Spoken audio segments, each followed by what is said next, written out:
The night air was crisp, carrying the scent of damp earth and fallen leaves. A full moon hung low in the sky, casting eerie silver light over the old graveyard on the outskirts of town.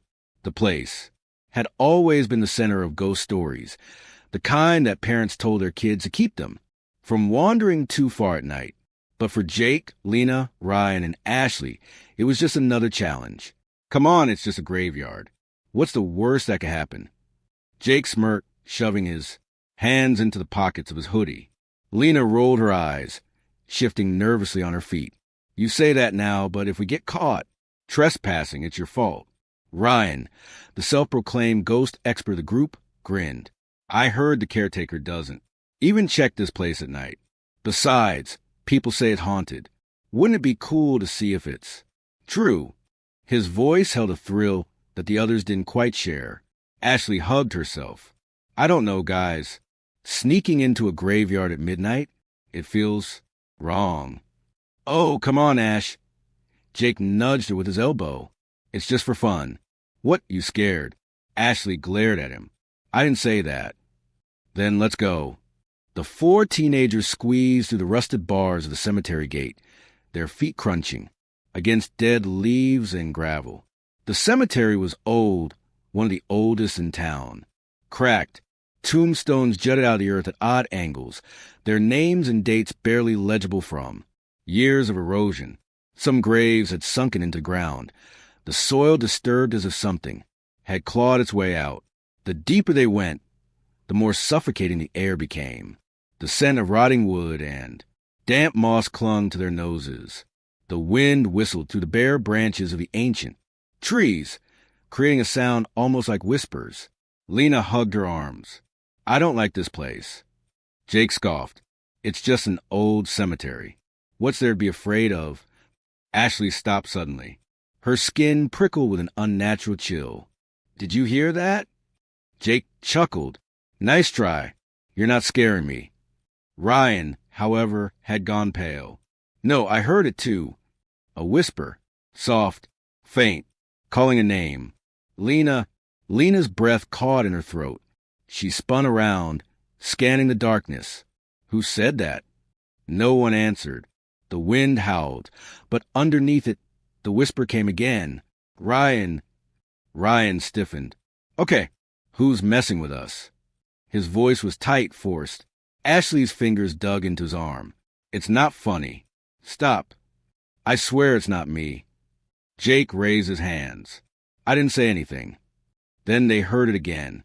Jake, a breathy whisper drifting from the graves. The voice was neither male nor female, just a sound like wind through hollow bones. Ashley's eyes widened in terror. Let's get out of here. Lena turned to run, but then, Ashley, the whisper came from directly behind her. She whirled around, expecting to see someone standing there, but there was no one, just rows of old, crumbling tombstones. The air grew colder. The wind stopped. The night was silent, dead silent. Ashley's breath came in quick, shallow gasps. We have to leave. Now. Jake, normally the fearless one, looked shaken. Yeah, okay. Let's go. They turned back toward the entrance and stopped. The gate they had squeezed through was gone. In its place was a solid, rusted iron fence. No opening. No exit. What the hell? Lena whispered, panic creeping into her voice. Ryan ran to the bars, gripping them so hard his knuckles turned white. He shook them, but they didn't budge. This isn't possible. We just came through here. The whispers returned.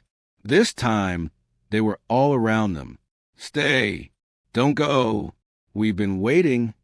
Ashley pressed her hands over her ears. Who are you? She cried. The voices overlapped, blending together in a sickening harmony. You forgot us. You left us behind. You must remember. Shadows shifted between the tombstones. Shapes moved in the darkness. Ryan's voice cracked. We don't know you. Then a deep, rumbling voice answered. You will. A gust of wind slammed into them, knocking them backward. The world seemed to twist. Graves stretched higher. The trees looked like giants. The sky darkened into an abyss. And then, they weren't alone. Figures stood between the graves. Dozens of them. Pale faces. Hollow eyes. Their bodies were wrapped in tattered burial shrouds, skin stretched, too tight over bone. Some had gaping mouths, frozen in silent screams. Others had blackened. Hands. Fingers twisted like claws. Ashley clapped a hand over her mouth to stifle a sob. Lena stepped back, her whole body trembling. This isn't real. This can't be real. One of the figures stepped forward. A woman, her face half decayed, eyes milky white. She dragged her feet as she moved, her skeletal fingers twitching. "You left us behind," she whispered. Jake shook his head violently. "We don't know you. We've never been here before." The woman tilted her head, her jaw creaking as she grinned. "Not you? Them." She raised a bony finger, pointing behind them slowly. As if controlled by some unseen force, they turned. More figures stood behind them. But these were different. They looked exactly like them. Duplicates. Twins. Their own faces staring back at them. Ashley's doppelganger had empty black eyes. Lena's double had a twisted, eerie grin. Ryan's copy was missing a chunk of flesh from his cheek, exposing bone. And Jake's mirror image was staring motionless, his lips parted as if he were about to speak. Then, all at once, the copies whispered in unison, "It's your turn." The ground beneath them trembled. The graves yawned open. Hands, rotting skeletal hands, burst in the dirt, grabbing their ankles. Ashley screamed as she was yanked downward, her nails clawing at the earth. Lena kicked and thrashed, but the grip was too strong. Ryan and Jake struggled, their voices rising in sheer terror. The doppelgangers stepped closer, reaching out. Their fingers sank into the teen's skin, merging with them, pulling them into the grave. Darkness swallowed them whole. The graveyard fell silent once more. The wind picked up. The trees whispered, and 4 new figures stood among the tombstones. Pale faces, hollow eyes, waiting for the next visitors to enter the graveyard, to hear the whispers, to take their place.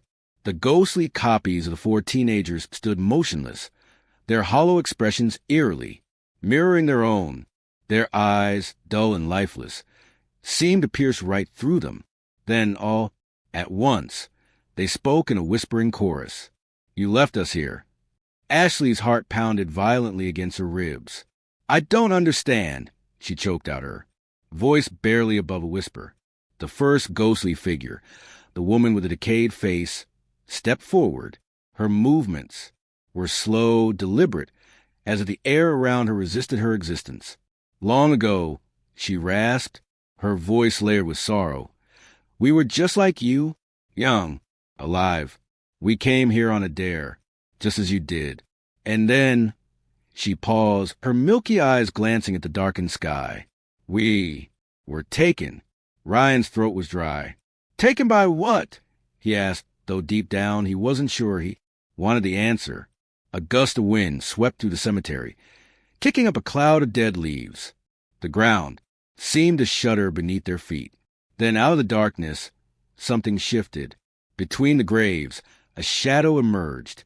It was impossibly tall, taller than the trees, its form a writhing mass of shifting darkness. The longer they looked at it, the harder it was to focus, as if their eyes refused to comprehend what they were seeing. A deep, guttural voice slithered through the air, colder than the wind.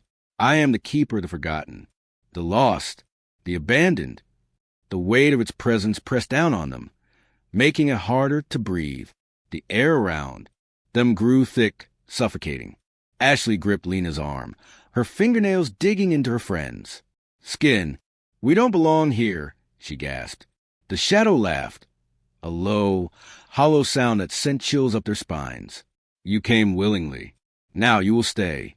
The wind roared again. The figures lunged forward, their outstretched hands like skeletal claws, reaching for them. Their whispering voices turned desperate, frantic. "Stay with us. We were forgotten. Don't leave us behind." Ashley screamed. Lena yanked her hand, dragging her backward. Run. They bolted, but the graveyard was no longer what it had been. The paths twisted like a maze. Tombstones shifted before their eyes, blocking their way. The gate, their only exit, was gone. No matter which direction they ran, they always ended up back, at the center of the cemetery, right where the thing was waiting, and it was getting closer. The ghostly figures close in, their icy fingers inches from their skin. Their whispers turn to hissing voices, each breath echoing like a death rattle. Ashley's chest heaved. Her body trembled violently as she clung to Ryan's arm. "We're trapped," she sobbed. "There's no way out."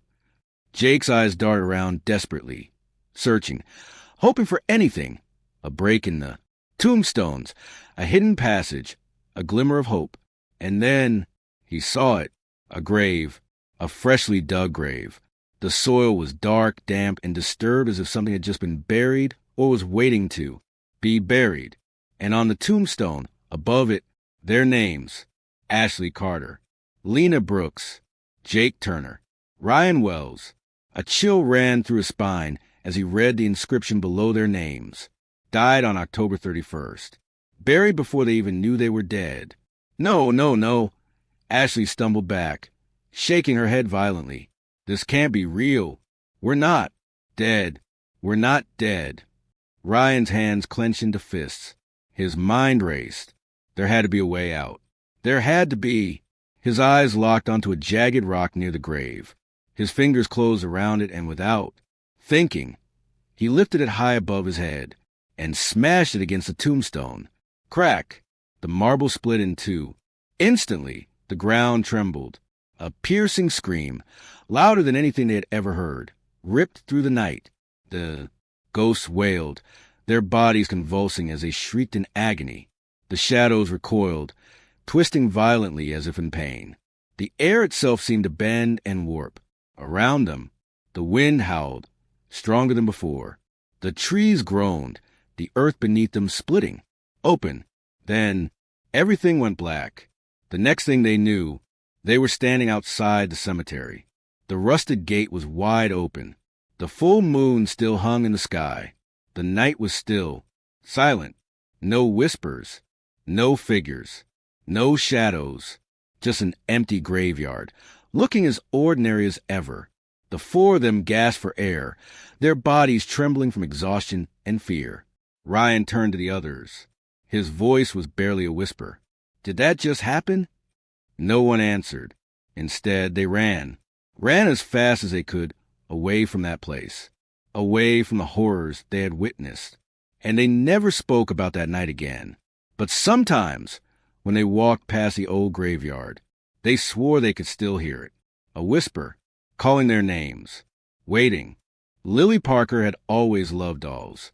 Ever since she was little, she had a collection that filled an entire shelf in her bedroom. Each doll was unique.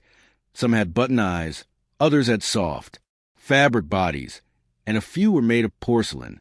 But among them, there was one doll that was special, her absolute favorite. It was a beautiful porcelain doll with long golden hair, icy blue eyes, and a delicate pink dress, made of lace. Her tiny hands were perfectly sculpted, her face painted with the gentlest expression. She had soft, rosy cheeks and eyelashes so delicate that they looked almost real. The doll had been a gift from her grandmother on her 8th birthday. From the moment Lily held her, she felt an unusual attachment to her. There was something about Annabelle that felt different. It wasn't just a toy. It almost felt like a friend, someone who was always watching over her. Unlike her other dolls, which sometimes collected dust from. Being untouched, Annabelle was always with Lily, whether on her bed, at her desk, or in her arms while she read. Lily named her Annabelle. At first, Annabelle was just like the rest of her dolls, sitting neatly on the shelf, watching over Lily as she played or slept. Lily would brush her hair every night and make sure her dress was neat before tucking herself into bed. She loved Annabelle, but as the weeks passed, strange things started happening. Annabelle wouldn't stay in one place. At first, it was small things. Lily would set her on the shelf at night, but in the morning, she would find her sitting on her desk. Sometimes, she'd leave Annabelle in her toy box, only to come back and see her lie on the bed as if she had been placed there. Lily didn't pay much attention at first. Maybe she had forgotten where she put her. Maybe her mother had moved her while cleaning. But then, it started happening every single day. One afternoon, after coming home from school, Lily was horrified to find Annabelle sitting on the windowsill, her blue eyes staring blankly outside. Lily's stomach twisted. She was sure she had left Annabelle on the shelf before going to school. A thought struck her. "Max!" she called, storming into her younger brother's room. Max, who was lying on the floor playing with his toy cars, barely looked up. "What?" Lily held up the doll. "Stop moving my doll," she snapped. "It's not funny." Max scrunched his nose. "I didn't touch your creepy doll." Lily frowned. "Then how did she get there?" Max shrugged. "Maybe she moved on her own." Lily rolled her eyes. Dolls don't move on their own. But deep down, she wasn't so sure anymore. That night, Lily made sure Annabelle was sitting properly on the shelf before she went to sleep. She even whispered, "Stay here, okay?" as if the doll could actually listen. Her room was dimly lit by the glow of her nightlight. She had always liked sleeping with a little light on, but tonight, the shadows in the room felt deeper. The corners of the room stretched, darker than usual. Lily pulled the covers up to her chin and closed her eyes. But sleep didn't come easily. She tossed and turned for hours, feeling restless. Every so often, she would open her eyes and glance at the shelf, just to make sure Annabelle was still there. Eventually, exhaustion took over, and Lily drifted into a light sleep. Then, in the middle of the night, something stirred. A soft sound, like fabric brushing against wood. Lily shifted under the blankets, half asleep. Then, a thump. Her eyes flew open. Her breath caught in her throat. Something was in the room with her. Slowly, hesitantly, she turned her head toward the shelf. Annabelle was gone. Lily's chest tightened. Her fingers gripped the blanket as she forced herself to sit up. The room was silent, except for the sound of her own breathing. Her gaze swept across the room, and then she saw it. Annabelle, sitting on her pillow, inches from her face. Lily's heart slammed against her ribs. How? Her fingers trembled as she reached out and grabbed the doll. Her porcelain skin felt colder than usual, almost like ice. Lily bolted upright and hurriedly placed Annabelle back on the shelf, her hands shaking. She told herself it was nothing. Maybe she had moved it in her sleep without realizing. Maybe she had sleepwalked, but then it kept happening. Day after day, no matter where she placed Annabelle, the doll would always end up somewhere else. Sometimes it was just a few feet away. Other times she would be across the room. Once, Lily left Annabelle inside her closet, shutting the door tightly. She even placed a heavy box in front of it, just to make sure it wouldn't open. The next morning, the closet was wide open, and Annabelle was sitting at Lily's desk, facing the bed. That was the first time Lily felt truly afraid.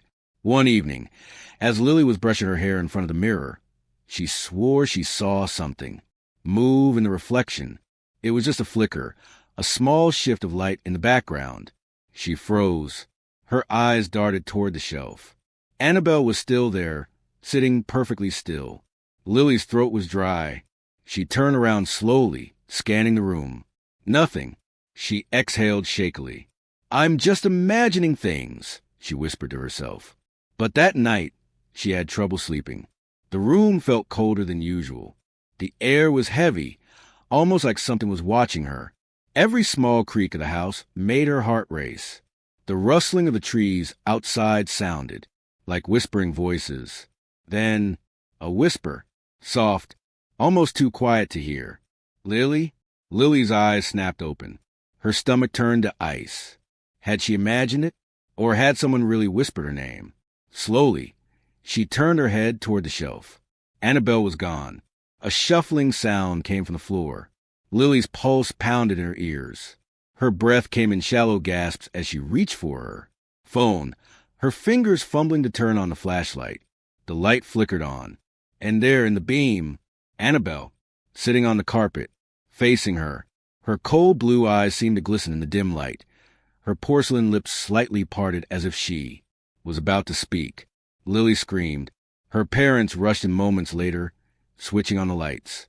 "What's wrong, sweetheart?" her mom asked, her voice filled with concern. Lily pointed at the doll, her whole body trembling. She moved. Her dad sighed, rubbing his forehead. "Lily, it's just a doll." He picked up Annabelle and placed her back on the shelf. "Maybe you knocked her over in your sleep." Lily shook her head, but she didn't argue, because deep down she already knew Annabelle had moved on her own, and she wasn't going to stop. Lily had never been this scared before. Annabelle wasn't just moving. She was doing things that Lily couldn't explain. She needed to talk to someone who would listen. The next day at school, she pulled her best friend, Sophie, aside during lunch. They sat on the farthest bench in the playground, away from everyone else. The autumn wind blew through the trees, making the branches creak. Lily hesitated for a moment, then took a deep breath and told Sophie everything. Sophie listened in silence, her face growing paler with every word. When Lily finished, Sophie shook her head.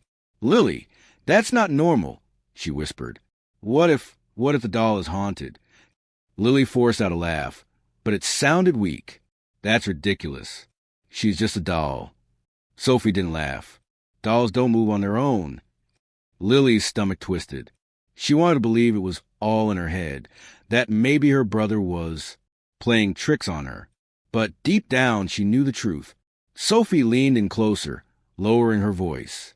"My grandma used to tell me stories about spirits, attaching themselves to objects, especially dolls. You should get rid of it, Lily, before it's too late." Lily frowned. "Just throw her away?" "No, you have to do it properly," Sophie insisted. "You can't just toss it in the trash. If it's really haunted, it'll come back." Lily swallowed. "Then what should I do?" Sophie hesitated. "Bury it, far away, somewhere it won't be found." Lily shivered. The idea of burying Annabelle felt wrong, almost like she was doing something bad. But at this point, she was willing to try anything. That night, she made a decision. She would lock Annabelle in a box. After dinner, Lily rushed to her room and found an old shoebox. Her hands trembled as she picked Annabelle up, holding the doll as far away from her body as possible. For the first time, she noticed how cold Annabelle felt, almost like she'd been sitting outside in the winter air. Taking a deep breath, Lily placed Annabelle inside the shoebox, shut the lid tightly, and wrapped layers of tape around it. She shoved the box under her bed, making sure it was completely hidden. "There," she muttered. "Now you can't move anymore." She climbed into bed, pulling the covers up to her chin. The room was silent, too silent. After what felt like hours, her eyelids grew heavy, and she drifted off to sleep. But in the middle of the night, thump, Lily's eyes snapped open. Thump, thump. Something was moving under her bed. Her breath hitched in her throat. Scrape. Something was crawling. Slowly, hesitantly, she leaned over the side of her bed and peered down into the darkness. The shoebox was there, but the lid, it was open, empty. Lily's blood ran cold. And then, a soft giggle, a childlike whisper, echoing through the dark. Her heart pounded as she turned her head, barely able to breathe. Annabelle was sitting on her nightstand. But this time, she wasn't the same. Her head was tilted slightly to the side. Her painted lips were curled into faintest of smiles. Her tiny porcelain hand was raised, like she was waving. Lily let out a scream that shook the entire house. Within seconds, her parents rushed in, turning on the lights. "What's wrong?" her mom asked, eyes wide with concern. Lily couldn't speak. She could only point, her hand trembling. Her dad sighed when he saw the doll. "Lily, you have to stop with these stories. It's just a doll." "No," Lily choked out. She moved. She got out of the box. Her dad shook his head and picked up Annabelle, placing her back on the shelf. You probably knocked it over in your sleep. Lily knew that wasn't true. Annabelle had moved on her own, and she wasn't going to stop. Lily couldn't take it anymore. She had tried everything, ignoring Annabelle, locking her in a box, even begging her to stop. But the doll wouldn't stop. She kept moving, creeping closer and closer to Lily's bed each night. And now she was smiling. That was the last straw. Lily grabbed her backpack and stuffed Annabelle inside. She didn't care if her parents got mad. She didn't care if it was late. She was getting rid of the doll tonight. The house was silent as she tiptoed to the front door. Her parents were asleep, and she needed to keep it that way. Slipping on her jacket, she carefully opened the door and stepped outside. The wind howled through the trees, sending a shiver down her spine. The woods behind their neighborhood loomed in the distance, dark and endless. Her hands shook as she walked toward them. The farther she went, the harder her heart pounded. Finally, she stopped in a small clearing. The ground was soft from the recent rain, making it easier to dig. She dropped to her knees and began scooping dirt away with her hands. Her fingers were freezing, but she didn't care. Minutes passed. Then, finally, the hole was deep enough. Lily pulled Annabelle out of her backpack. The doll's blue eyes seemed to shine in the moonlight, almost alive. Her breath hitched. She swore Annabelle's smile had grown wider. "Stay here," Lily whispered, placing the doll in the hole. She quickly covered her with dirt, padding the ground down as tightly as possible. Then she ran. She didn't look back. For the first time in weeks, she slept peacefully. But in the morning, her heart nearly stopped. Annabelle was back, sitting on her bed. Her dress was covered in dirt, and carved into the wood of the headboard, in jagged, uneven letters, was a single word. "Why?" Lily screamed. Desperate, she called her grandmother, the one who had given her the doll. Her grandmother was silent for a long moment. Then she spoke. "Lily, listen to me carefully," she said. "Annabelle isn't just a doll. She once belonged to a little girl named Eleanor, a girl who died many years ago. Her spirit is attached to the doll." Lily's heart pounded. "What do I do?" Her grandmother hesitated. "You must return her to where she belongs." That night, Lily followed her grandmother's instructions. She took Annabelle back to an old, forgotten graveyard at the edge of town. She found Eleanor's grave, weathered, covered in moss. With trembling hands, she placed Annabelle on the grave and whispered, "You're home now." The wind picked up. The air grew still. For a moment, Lily swore she saw something, a shadow, a figure of a little girl, smiling at her. Then the wind carried it away. Lily never saw Annabelle again, and she never heard the whispers. But sometimes, when she passed by the graveyard, she felt eyes watching her, waiting. The streets were eerily silent. Rajesh yawned, rubbing his tired eyes as he steered his old taxi through the dimly lit roads of the city. The digital clock on the dashboard glowed 2:47 a.m. in red, a stark reminder of how late it was. The air outside was crisp, carrying the damp scent of the nearby river and an unsettling stillness hung in the air. It was an odd night. Usually at this hour, the roads weren't completely deserted. There would be the occasional drunken men stumbling out of bars, exhausted laborers trudging home, couples whispering quietly in the back seat of his taxi. But tonight, there was no one. The flickering street lights cast elongated shadows on the asphalt, making everything feel surreal. Rajesh's hands tightened on the steering wheel. He was used to working late nights. But something about this shift felt different, wrong. Even the glowing red numbers on the meter told him he was close to his target earnings for the night. Just one more ride, and he could go home, crawl into bed next to his wife, and wake up to his kids' laughter in the morning. That thought was the only thing keeping him awake. The taxi rattled slightly as he approached an old intersection. The road stretched into the distance, empty and silent, swallowed by the thick fog rolling in from the riverbanks. The mist moved in an unnatural way, swirling slowly, almost deliberately, like unseen hands trying to take shape. Then, out of nowhere, a lone figure emerged from the fog. Rajesh's heart lurched as his foot instinctively hit the brakes. The tires screeched slightly on the damp road.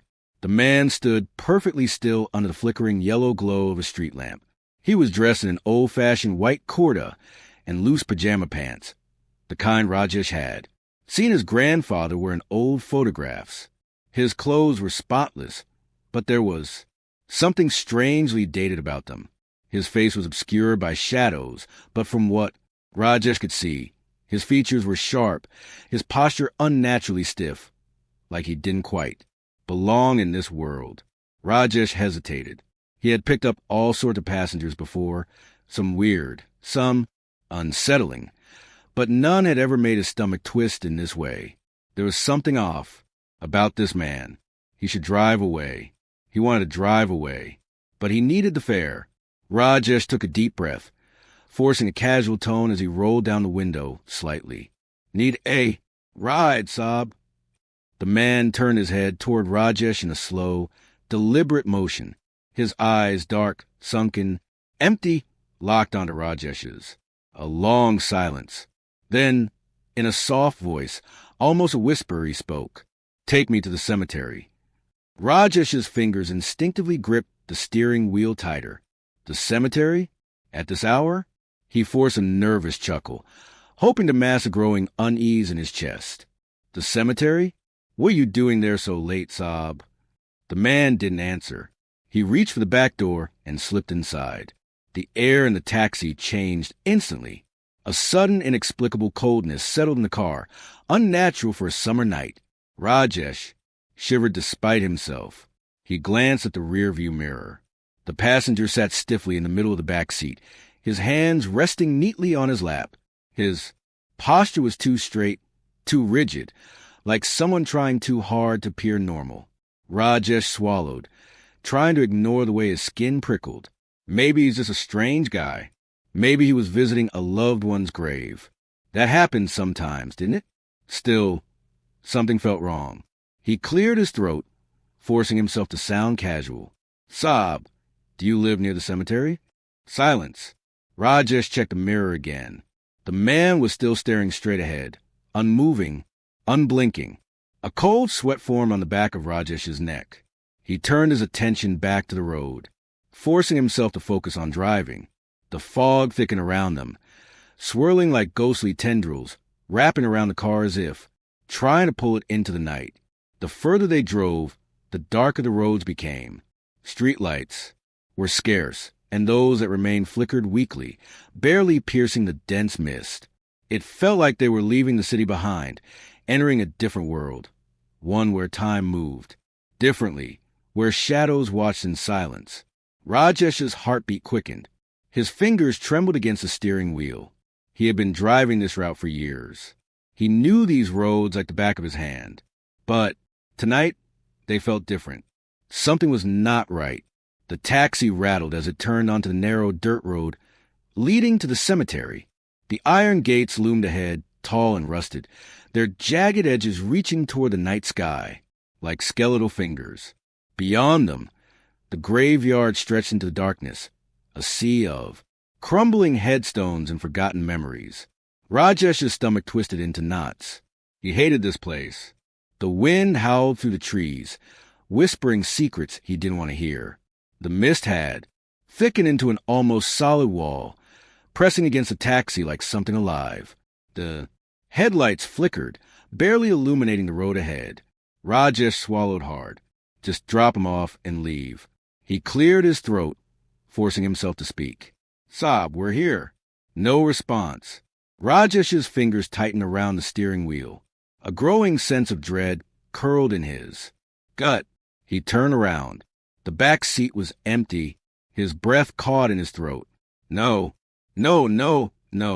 His hands fumbled for the door handle as panic set in. He turned fully, eyes wide, scanning the seat. He had seen the man get in. He had felt his presence. He had driven him all the way here. And now he is gone. Rajesh's heart pounded against his ribs. His mouth went dry. His brain struggled to make sense of it. Had he imagined the whole thing? Then, from the corner of his eye, a movement outside.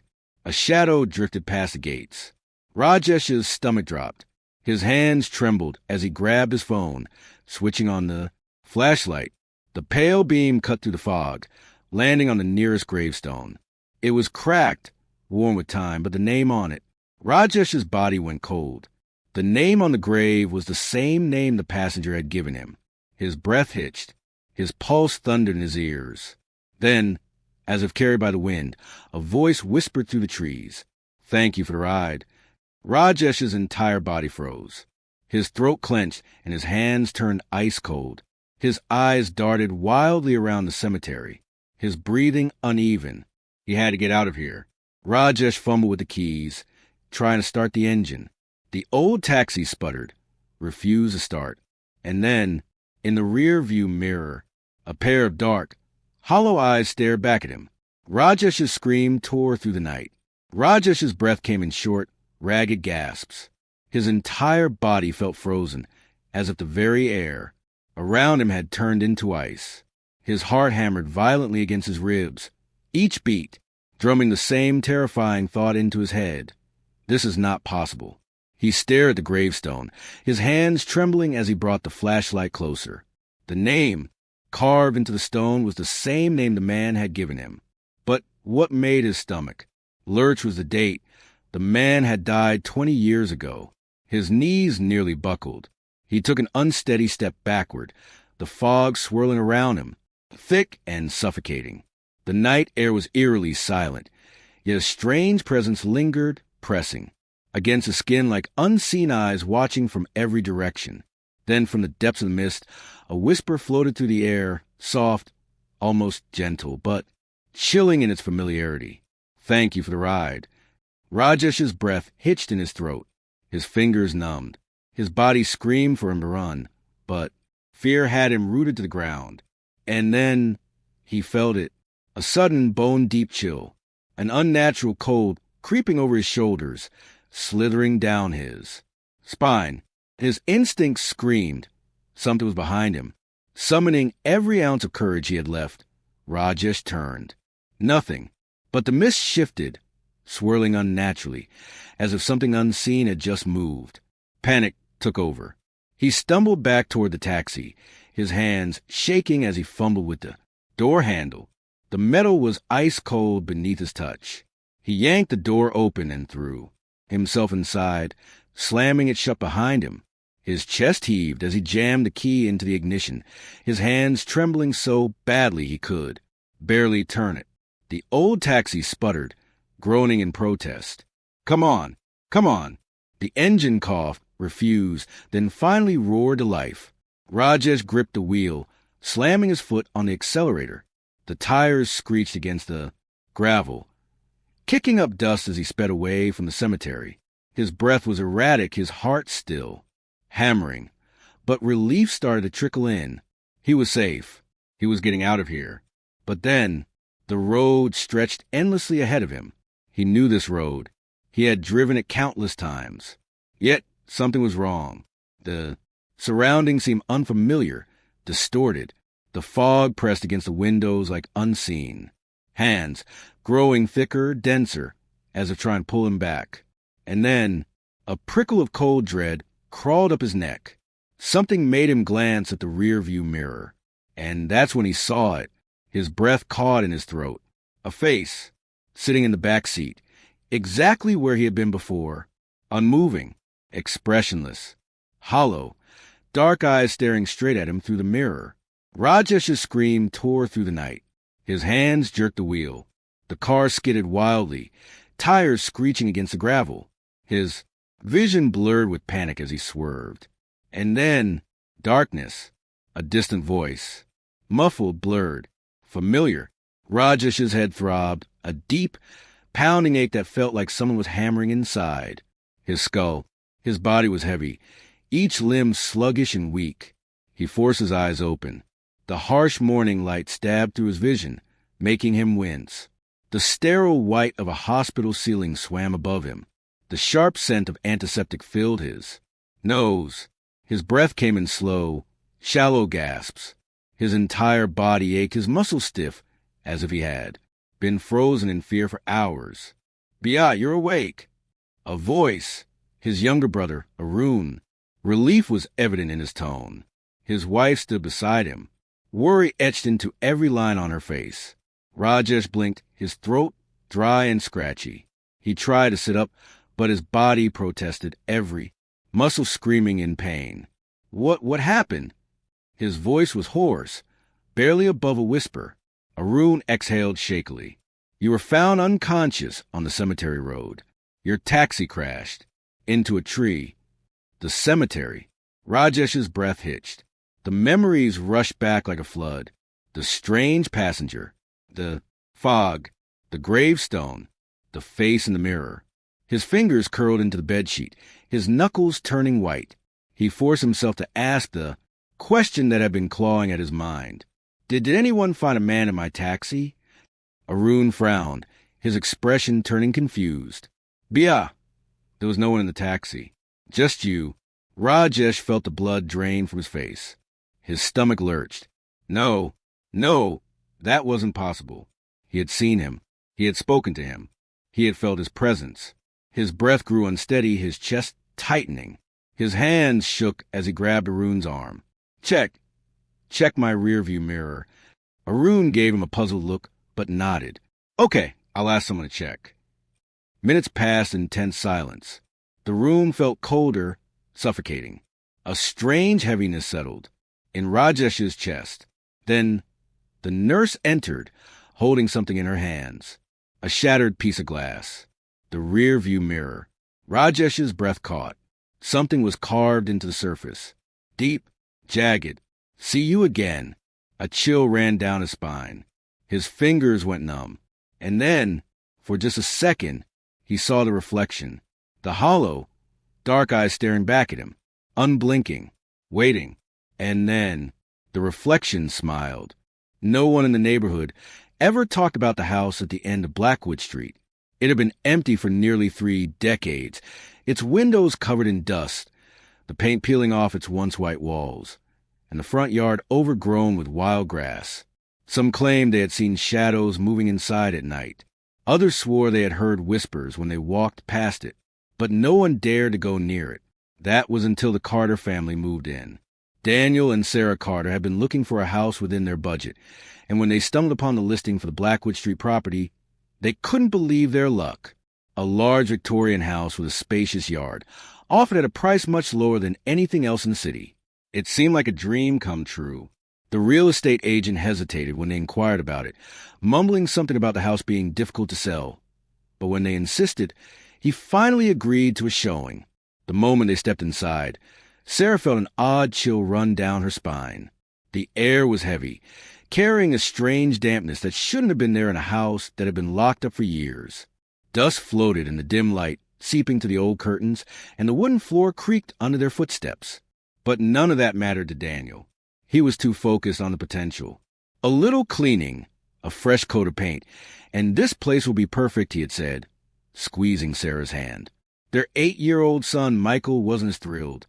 He clung to Sarah's side, his wide eyes scanning the dark corners of the house. "Mom, I don't like it here," he whispered. "It smells bad." Sarah knelt beside him, brushing his dark curls away from his forehead. "It's just an old house, sweetheart. Once we clean it up, it will feel like home." Michael didn't argue, but he kept glancing over his shoulder, as if expecting something or someone to appear. They moved in the following week. The first few days were spent dusting, scrubbing, and unpacking. Daniel worked late shifts at his new job, leaving Sarah alone with Michael most evenings. That was when the strange things began happening. At first, it was subtle. The kitchen faucet would start dripping, even though Sarah was sure she had turned it off. The lights flickered, but she dismissed it as faulty wiring. Michael complained that he heard footsteps in the hallway at night, but Daniel assured him it was just the old pipe settling. Then, one night, Sarah woke up to the sound of whispering. It was faint, almost like the wind blowing through the trees, but the words were unmistakable. Soft, hushed voices, overlapping, murmuring in a language she didn't understand. She sat up, her heart pounding. Daniel was sound asleep beside her. She held her breath and listened. The whispers grew louder. Sarah turned toward the bedroom door. It was slightly open, revealing the dark hallway beyond. For a moment, she thought she saw movement, a shadow shifting against the dim light of the night. But when she blinked, it was gone. Shaking off the unease, she lay back down, telling herself it was just her imagination. The next morning, Michael refused to come out of his room. When Sarah finally coaxed him downstairs for breakfast, he wouldn't eat. His small fingers clutched the edge of the table, his face pale. "What's wrong, baby?" Sarah asked, kneeling beside him. He hesitated before whispering, "There's a lady in my room." Sarah felt a chill creep up her spine. "What do you mean?" Michael glanced toward the staircase, as if making sure no one was listening. "She stands in the corner at night. She has no eyes." Sarah swallowed hard. "Michael, that's just a bad dream. There's no lady." Michael shook his head. "She whispers to me." Sarah forced a smile, trying to keep her voice steady. "What does she say?" Michael hesitated, then murmured, "She says she wants to come inside." Sarah's stomach twisted. That night, she stayed up late, sitting in the hallway outside Michael's room. Hours passed and nothing happened. Just as she was about to head to bed, a cold gust of air rushed past her. The hallway light flickered. Sarah's breath hitched as she turned toward Michael's door. It was open. Her heart pounded as she stepped inside. The room was empty except for Michael, fast asleep in his bed. But something felt wrong. The air was thick, suffocating. And then she saw it. In the corner, where the shadows were darkest, a shape was standing. Tall, motionless, watching. Sarah gasped, stumbling backward, her hand flying to the light switch. The moment the light flickered on, the figure was gone. The room was empty. She barely slept that night. The next day, she called Daniel at work, her voice trembling as she explained what had happened. He tried to calm her, suggesting it was just stress, but she could hear the doubt in his voice. Then the nightmares began. Sarah dreamt of a woman in a tattered black dress, standing at the foot of her bed, whispering in a language she didn't understand. She would wake up drenched in sweat, her body frozen, unable to move for several minutes. Michael's behavior worsened. He refused to sleep in his room, begging to stay in Sarah and Daniel's bed. One night, as Sarah tucked him in, he suddenly grabbed her hand, his eyes wide with fear. "She's angry, Mom," he whispered. "She says we need to leave." That was the final straw. Sarah spent the entire night researching the house's history. What she found made her blood run cold. 30 years ago, a woman named Margaret Holloway had lived there. A widow, she had become reclusive after losing her husband and child in a fire. Neighbors claimed she had started speaking to someone who wasn't there, muttering in the dead of night. One evening, she was found hanging from the attic beams. Her last words, scribbled on the wall in her own blood, read, "She is in the shadows. She will not let me leave." Sarah slammed her laptop shut, bile rising in her throat. That night, she told Daniel everything. He finally agreed. They needed to leave. They packed their bags, planning to stay at a hotel until they found a new place. But the house wouldn't let them go so easily. As Sarah gathered their things, a sudden, violent banging echoed through the house. The lights flickered wildly. A cold wind howled through the hallways, though every window was shut. And then Michael screamed. Sarah and Daniel ran to his room. The sight that met them was one they would never forget. Michael stood in the middle of his room, staring at the wall. The words, "Don't leave," were scratched into the plaster, deep and jagged, as if carved by invisible claws. And then the whispering began again, louder this time, more urgent. Sarah grabbed Michael. Daniel yanked open the front door, and they ran. They never went back. A week later, the house was found abandoned again. The words on Michael's wall had vanished. But some nights, when the wind is still, neighbors say they can still hear whispering coming from inside. And sometimes, if you look closely, you can see a figure standing by the window, watching, waiting for someone new to move in. The Carters never spoke of what happened that night. They checked into a motel on the outskirts of town, too shaken to think clearly. Michael refused to sleep alone, clinging to Sarah every time she tried to move away. Even Daniel, always a rational one, lay awake, staring at the ceiling, his face pale in the dim light of the bedside lamp. The next morning, Sarah called the real estate agent. She didn't bother with excuses. "We're leaving the house. Sell it, burn it, I don't care. We're not going back." The agent sighed on the other end of the line. "You're not the first ones to say that." Sarah gripped the phone tighter. "Then why the hell do you keep selling it?" There was a long silence. Then, in a voice barely above a whisper, he said, "Because it always finds new owners." Sarah's stomach twisted. She hung up without another word. That night, Michael woke up screaming. Sarah and Daniel bolted upright, their hearts racing. Michael sat on the bed, his small body trembling, tears streaming down his face. "She followed us," he sobbed. "She's outside." Daniel rushed to the window. At first, there was nothing, just the empty parking lot, lit by a flickering street lamp.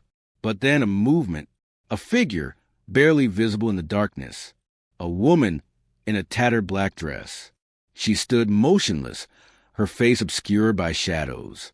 Then, slowly, her head tilted upward, as if sensing Daniel's gaze. The light flickered again, and she was gone. Daniel stumbled backward, his breath ragged. "We need to get out of here." They left before sunrise, driving without a destination. They ended up in another state, renting a small apartment under a different name. They never mentioned Blackwood Street again. But the nightmares never stopped. Sarah would wake up gasping for air, the echoes of whispers still ringing in her ears. Michael grew quieter, his once bright eyes now dull and distant. And Daniel changed. He started staying up late, staring at the walls as if listening to something only he could hear. Sometimes, Sarah would wake to find him standing by the window, unmoving, his eyes vacant. One night, she finally asked, "What are you looking at?" Daniel didn't answer. Instead, he whispered, "She's waiting." Sarah's blood ran cold. "Who?" Daniel slowly turned to her. "She followed us." Sarah wanted to scream, to shake him, to tell him it was all in his head. But then she saw something that made her heart stop. His shadow. It stretched unnaturally along the wall, far too long for the dim light of the lamp. And beside his shadow, another, thin, still, watching. Sarah grabbed Michael and ran. They left Daniel behind that night. She never saw him again. Years later, when she finally gathered the courage to look him up, she found an article. A man had been found in an abandoned house, sitting in a chair, staring at the wall, mouth open, eyes hollow, dead. The neighbors claimed they still heard whispers coming from inside. And sometimes, if you looked closely at the window, you could see two figures standing there, waiting for someone new. But Sarah's nightmare wasn't over. 3 nights after reading the article, she woke up to a soft rustling sound in her bedroom. Michael was asleep beside her, his tiny hands curled into fists. Her breath hitched. The rustling grew louder. The closet door creaked open. And in the darkness, just beyond the threshold, a pair of hollow eyes stared back. The last thing Sarah heard before the world went black was a whisper, "You shouldn't have left him." The end. The rain hammered the windshield as Mark gripped the steering wheel, his fingers tightening with each gust of wind that rocked his car. The empty highway stretched ahead, shrouded in mist and darkness, the white lane markers flashing like ghostly apparitions under his headlights. He had been driving for hours, his eyes burning from fatigue, and the storm showed no sign of letting up. Mark exhaled heavily, glancing at the dashboard clock. 2:47 a.m. The next town was about 30 minutes away. If he kept pushing forward, he could reach a motel before dawn and finally get some rest. His wipers struggled against the downpour, each pass barely clearing the windshield before another sheet of water obscured his vision. His eyelids felt heavier by the second. Just a little longer, he told himself. Just a little. A figure appeared on the roadside. Mark's pulse spiked. A woman stood there, barely visible in the torrential rain. She wore a white dress, now soaked and clinging to her thin frame. Her long, dark hair draped over her face, obscuring most of her features. She wasn't waving for help. She wasn't holding out a thumb. She simply stood there. A chill crept up Mark's spine. Who in their right mind would be out here at this hour in this storm? He hesitated, but instinctively eased his foot off the gas, slowing the car. He rolled the window down slightly as he pulled up beside her, the cold wind carrying a scent of rain and something faintly sweet, like old perfume. "Need a ride," he called out over the roar of the rain. For a moment, she didn't move. Then, slowly, she turned her head toward him. Mark's stomach tightened. Her face was eerily pale, her eyes too large, hollow-looking in the dim light. She blinked once, then nodded. Something about her unsettled him, but he ignored the instinctual warning buzzing in his head. It was just a storm. She was probably just cold, scared, in need of help. He reached over and unlocked the door. She slid in without a word. Mark swallowed as she settled into the seat. The scent of damp fabric and that faint floral aroma filled the car. Water dripped from her dress, forming small puddles on the seat and floor. She shivered violently, wrapping her arms around herself. "You must be freezing," Mark said, adjusting the heater. "Where you headed?" "Hollow Creek," she murmured. Her voice was barely above a whisper, yet it sent a shudder down Mark's spine.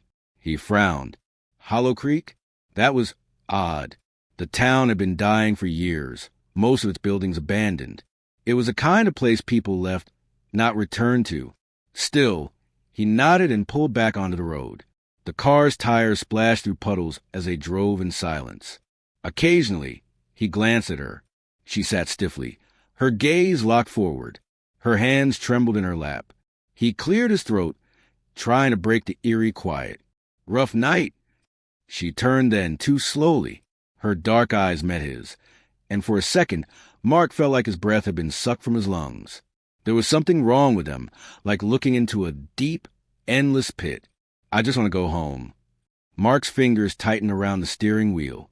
Something about the way she said it, asterisk, asterisk, the way her lips barely moved, the emptiness in her tone, asterisk, asterisk, made his skin prickle. The rain had settled into a light drizzle by the time they reached the outskirts of Hollow Creek.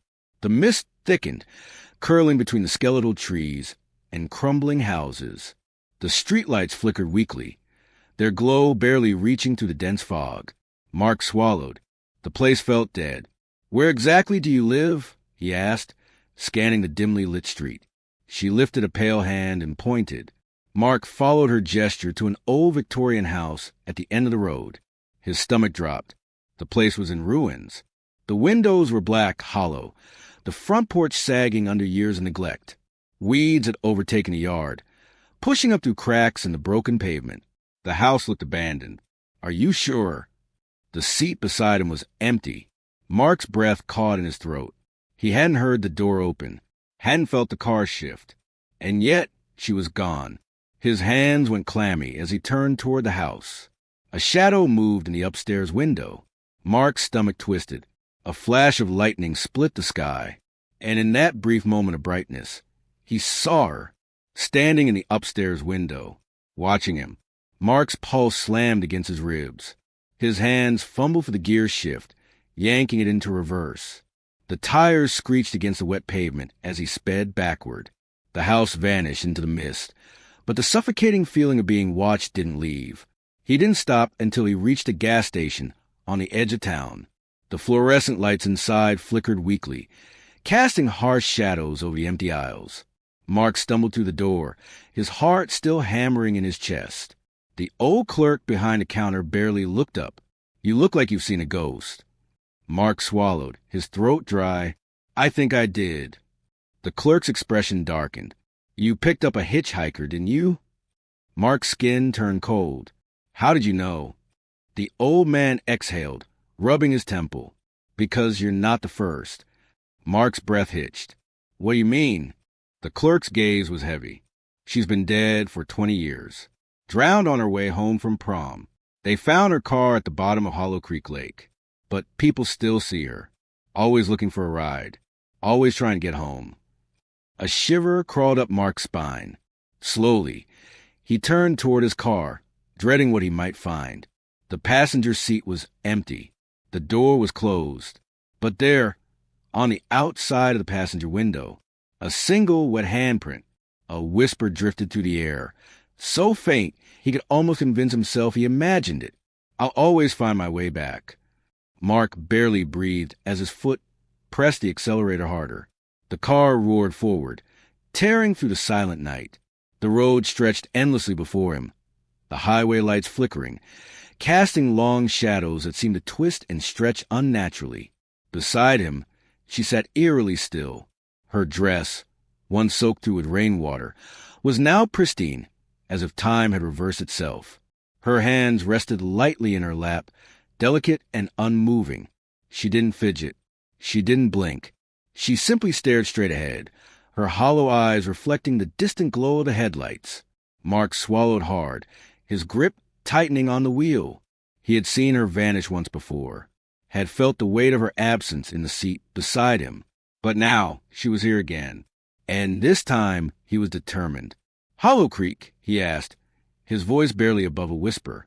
She nodded, the movement slow, almost mechanical. Mark exhaled and made his choice. Not tonight. He yanked the wheel slightly, keeping the car straight, flying past the exit to Hollow Creek. The moment they passed it, a shift occurred, like something unseen had suddenly become aware of what he was doing.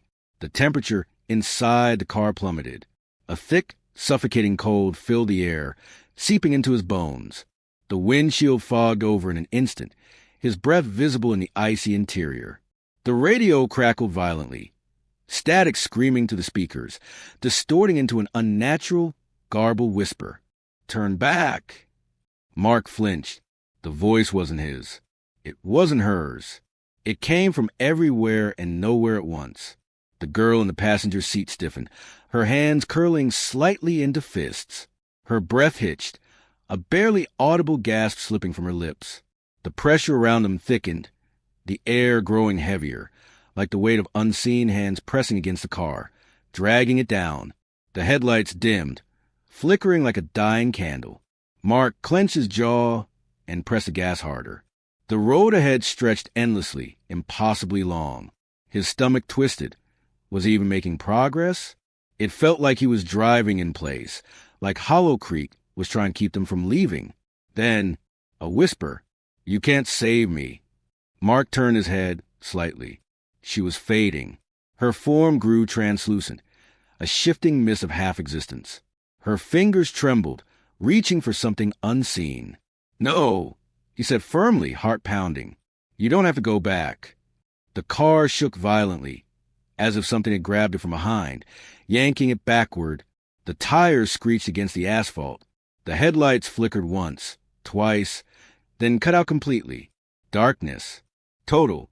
Absolute. Mark's breath came in short gasps. He couldn't see. The road was gone. The world outside the car had vanished. There was nothing but an endless, swallowing blackness stretching in all directions. And in that darkness, something moved.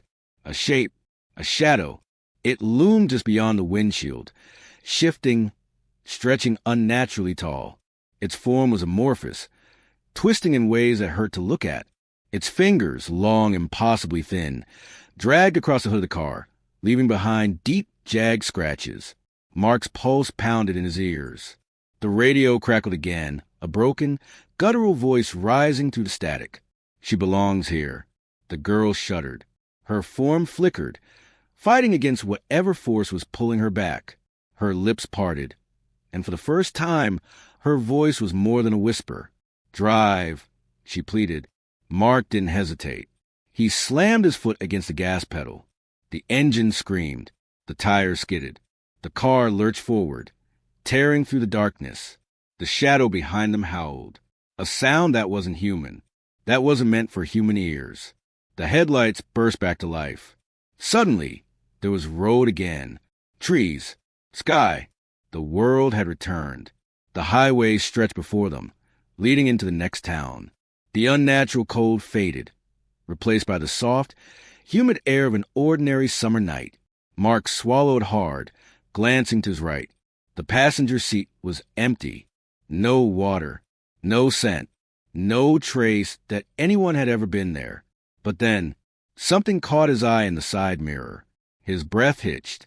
The handprint, still on the window, but this time it was on the outside. His fingers tightened around the wheel. The road stretched ahead, nothing but distant headlights and the occasional flicker of neon from gas stations in the distance. Then, barely audible over the hum of the engine, a whisper, so soft it could have been the wind, "I'll always find my way back." Mark didn't stop driving until he reached the next state line. And even then, he didn't look in the mirror again. Ethan Carter had heard the rumors before booking his stay at the Blackwood Inn. Whispers of a cursed room, guests waking up screaming, shadows moving where they shouldn't. But he had never been one to believe in ghost stories. Superstitions were just that, stories people told to scare themselves. Still, as he pulled his suitcase to the grand entrance of the old hotel, an uneasy feeling settled in his chest. The Blackwood Inn stood on the outskirts of town, its once elegant Victorian architecture now weathered by time. The ornate chandeliers still glowed dimly, their golden light unable to chase away the heavy shadows lurking in the corners. The air smelled of aged wood, polished floors, and something faintly floral. Lavender, perhaps, though it carried a musty undertone. The receptionist, an older woman with graying hair pulled into a tight bun, barely looked up as he approached the front desk. Her wrinkled hands moved slowly over the guest book, and when she finally met his gaze, something flickered behind her tired eyes. "Checking in?" she asked in a low voice. "Yes, Carter. Ethan Carter. I have a reservation for 2 nights."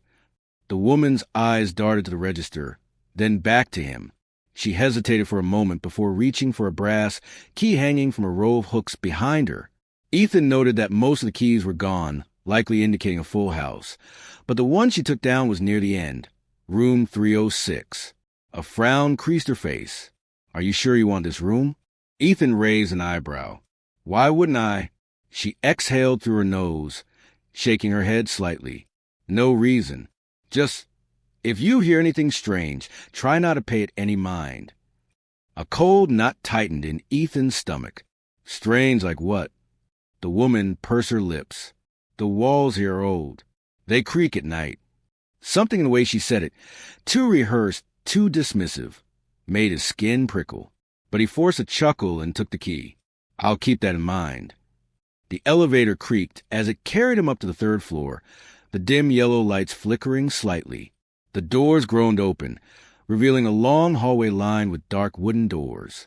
A thick runner rug muffled his footsteps as he walked toward the end of the corridor, where room 306 waited. He hesitated before inserting the key. The brass numbers on the plaque were slightly tarnished, as though too many fingers had brushed against them.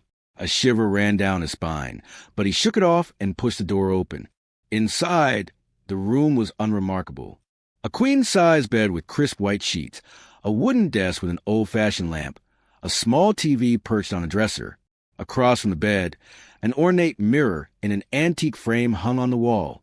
But something about the air felt wrong. It was too still, too quiet. Even the hum of the hotel's heating system seemed absent. He set his suitcase down and walked to the window, pulling back the curtains. Outside, the town's dim streetlights flickered through the mist, but beyond that, there was only darkness. Brushing off his unease, Ethan changed into his nightclothes and climbed into bed. The mattress was firm but comfortable, the blankets warm. He exhaled deeply, willing himself to relax. It was just another hotel. Nothing was going to happen. He drifted off to sleep. A sudden chill jerked him awake. The room was dark except for the faint glow of the streetlights filtering through the curtains. The air was thick and unnaturally heavy, pressing down on him like a suffocating blanket. His breath fogged slightly in the air, as if the temperature had plummeted in an instant, a sharp contrast to the warmth he remembered before falling asleep. Something wasn't right. The silence wasn't normal. It wasn't the peaceful quiet of a hotel at night. It was something else entirely. A void. The kind of silence that wasn't just the absence of sound, but the suppression of it, like the entire world had stopped breathing. Even the faint hum of the air conditioner had vanished. Then, out of the corner of his eye, he noticed a mirror. At first, it was subtle, just a trick of the dim light. The reflection seemed off. Like the room wasn't quite the same as the one he was in. His stomach tightened. He squinted, trying to make sense of what he was seeing. The bed was there, the desk, the lamp, but something else was, too. A woman. She stood in the mirror, barely visible in the murky glow. Long, damp strands of hair clung to her face, her features half hidden in the shadows. Her skin was pale, deathly pale, as if all the life had been drained from her body. But it was her eyes that made Ethan's blood run cold. Dark, sunken, hollow, and locked onto him. Ethan tried to move, to sit up, to scream, to do anything, but his body refused to obey. His chest rose and fell in ragged, shallow gasps, his limbs frozen, as if he'd been buried beneath an unseen weight. His heart pounded against his ribs, every beat a drum of sheer terror. The woman in the mirror took a slow, shuddering breath. Her lips parted. No sound came, just a silence so deep it rang in his ears. Then a whisper, "Get out." The sound slithered through the air, a breathless, rasping murmur that sent a jagged chill down his spine. His paralysis shattered. Ethan gasped awake again, this time bolting upright. His heart pounded in his chest, a hammering rhythm that echoed in his ears. Sweat clung to his skin, his shirt damp from sheer panic. His breathing was shallow, uneven, like he had run miles without stopping. The room was silent. The mirror was normal. No woman. No dark, sunken eyes. No whispering voice. But then his breath caught. His stomach lurched. There, on the cold glass, was a single handprint. On the inside, his mind raced. His pulse thundered. Every nerve in his body screamed at him to run. But he didn't. He couldn't. His rational mind clawed for answers. Had he been dreaming? Sleep paralysis? No. This was real. Too real. Slowly, hesitantly, he swung his legs over bed, his bare feet meeting the icy floor. The chill seeped into his skin, crawling up his spine like a phantom touch. His reflection stared back at him, his own face pale and drawn, his eyes wide with fear. But the handprint, it was distinct, small, almost delicate, yet smeared, as if someone had pressed their fingers against the surface in desperation before slipping away. Ethan's breath came in shallow, uneven gulps. His pulse roared in his ears. He took a hesitant step forward, then another. His fingers hovered just above the mark. The air was colder here, a bone-deep chill that made his skin prickle with unease. The temperature wasn't just lower, it felt unnatural, the kind of cold that didn't come from a draft or an open window. Then, as he watched, the handprint began to fade, not like condensation drying up, but as if something or someone was wiping it away. From the other side, Ethan stumbled back, his breath hitching in his throat, his stomach twisted into knots. His mouth was dry, his tongue heavy like sandpaper. This wasn't his mind playing tricks. This wasn't some illusion. This was real. He turned sharply, his eyes scanning the room, his senses on high alert. The air felt heavier now, suffocating, thick with something unseen. Every shadow seemed deeper, darker. The dim glow of the streetlights outside barely cut to the oppressive blackness. The window was still closed. A gust of wind rattled the walls. Except the windows were shut. There was no draft. His pulse quickened. Something was here, watching, waiting. He swallowed hard, forcing a nervous laugh. It's just my mind playing tricks. The lamp flickered. Then the whisper returned. Only this time, it was right behind him. "Get out." The voice was closer. Too close. So close he could feel the ice-cold breath on the back of his neck. A rush of freezing air swept through the room, and the lights died, plunging everything into complete darkness. Ethan didn't hesitate this time. He lunged for his suitcase, yanking off the floor, his fingers fumbling with the lock. His breath came in rapid, uneven gasps. The whispering turned into a low, distorted hum, growing louder. Something moved in the darkness. A shadow, flickering, shifting, crawling along the walls, stretching toward him. The door. He needed to get to the door. His trembling hands grasped the key. He twisted the knob. It wouldn't budge. It was locked, From the inside, his breath came in sharp, panic bursts. He banged on the door, his voice raw and desperate. "Help! Let me out!" No answer. No footsteps. Just silence. Then the whisper returned, right against his ear. "You should have listened." His blood ran cold. Something moved behind him. A presence. A shape in the dark. He could feel it. Tall, looming, hungry. Ice-cold fingers wrapped around his throat. The touch sent a violent shudder through his body. The grip tightened. Cold. Unforgiving. Stronger than anything human. Ethan tried to scream, but no sound came. His vision blurred. His lungs burned. The shadows swallowed him whole. The next morning, room 306 was empty. The bed was made. The suitcase was gone. And in the mirror, a single handprint remained, pressed against the glass, waiting for the next guest. A week later, the receptionist checked in another guest, another skeptic, another name in the register. The key to room 306 was handed over. The cycle began again. The forest was eerily silent. Not the peaceful kind of silence, but the heavy, unnatural quiet that made every breath sound too loud. The kind of silence that made the hairs on the back of your neck stand up. Jake adjusted the straps of his backpack and glanced over his shoulder. The sun was setting behind the trees, bleeding orange and purple into the sky. He had been hiking for most of the day, and his legs ached with exhaustion.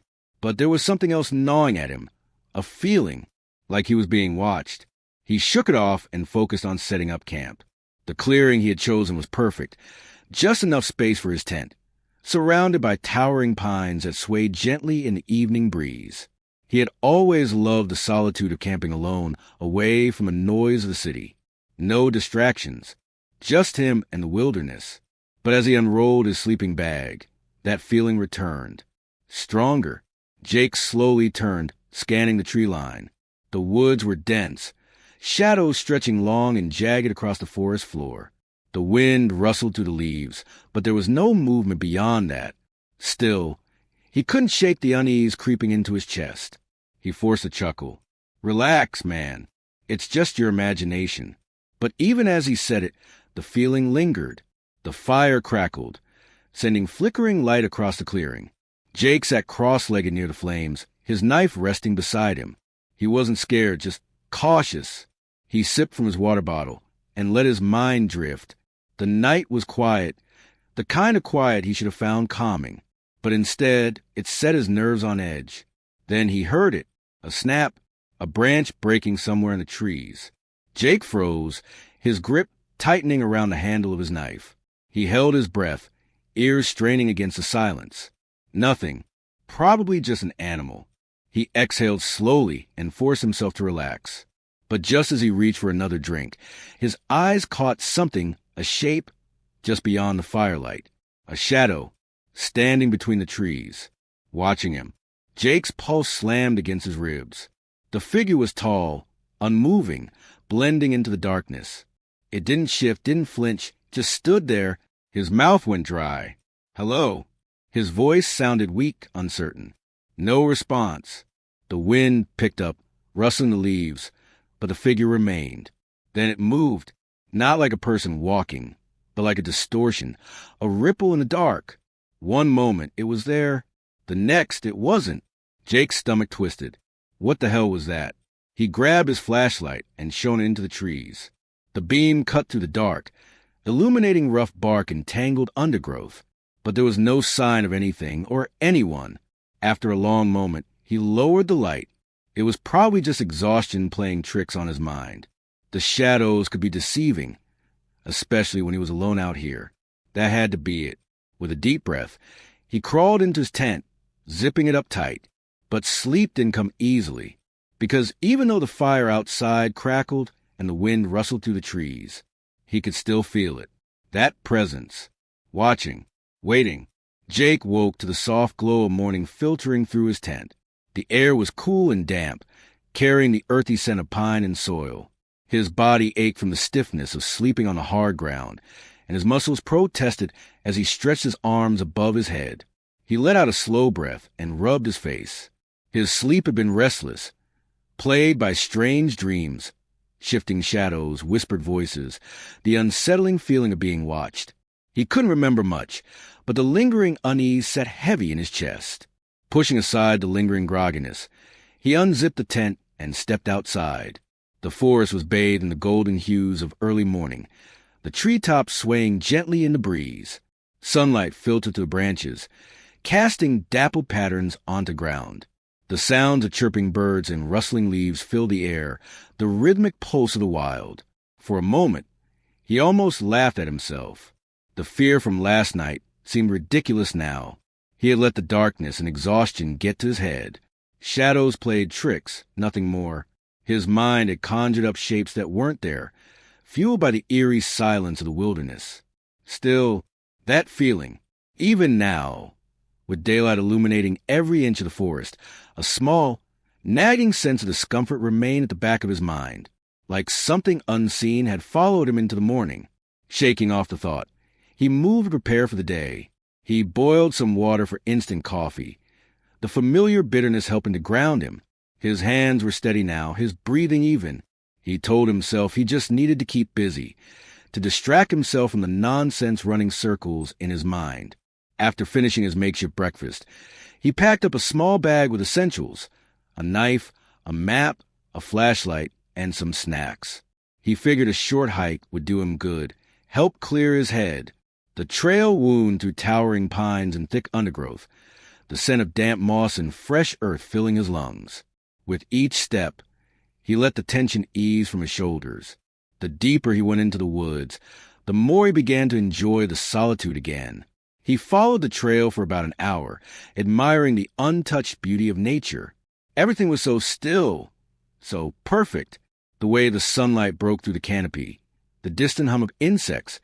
It was exactly why he loved being out here. Then, somewhere in the distance, a branch snapped. Jake stopped. His heartbeat thudded against his ribs as he turned, scanning the dense forest behind him. Silence. Nothing moved. Probably just an animal, he told himself. A deer, maybe. Still, the feeling returned. That same feeling. The same one he had last night. The sensation of eyes on his back. His throat tightened. He swallowed hard and forced his feet to keep moving. By the time he returned to his campsite, the sun was already dipping behind the trees, the golden light fading into deep orange and purple hues. The air had cooled significantly, the first hints of evening settling in. Jake exhaled, relieved to be back. The familiar sight of his tent and fire pit made him feel grounded again. Safe. But then, something was wrong. His tent was open, not just slightly unzipped, but wide open. The entrance flapped gently in the evening breeze, the fabric swaying as if something or someone had been inside. Jake's stomach dropped. Had he forgotten to close it?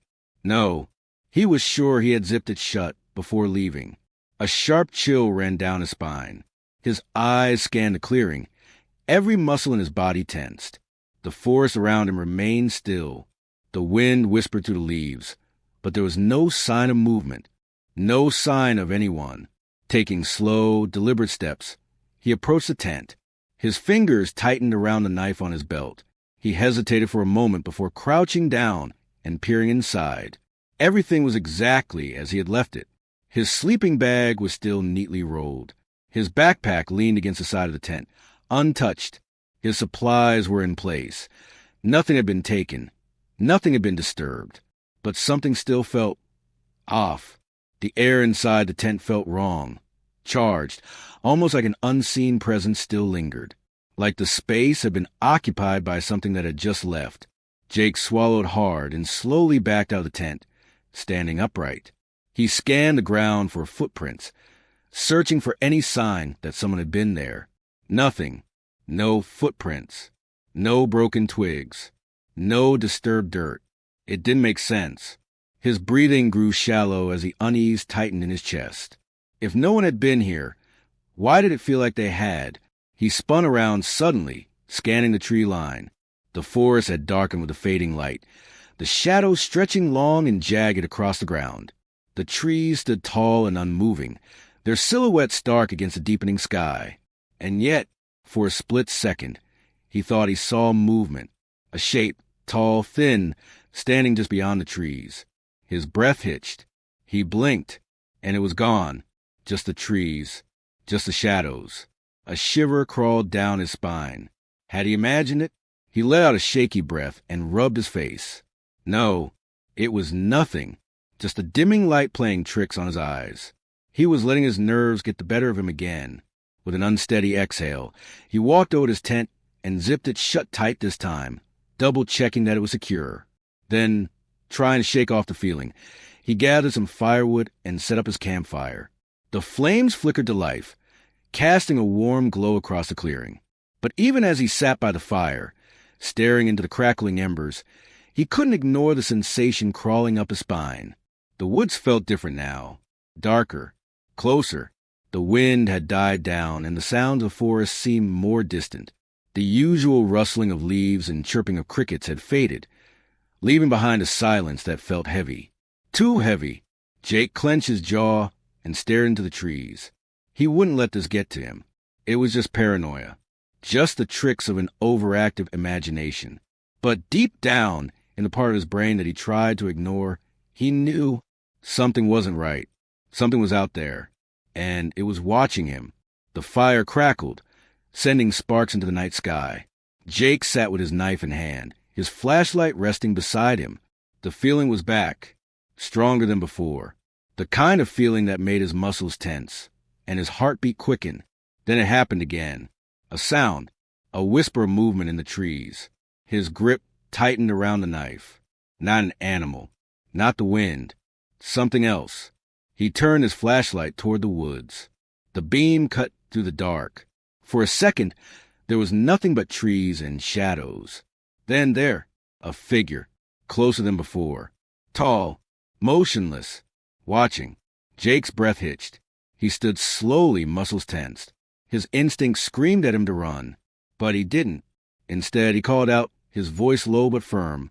"Who's there?" Silence. Then movement. It was coming closer. Jake's heart pounded. He grabbed his flashlight, shining it directly at the figure. And for the first time, he saw it. A tall, gaunt figure, its limbs impossibly thin.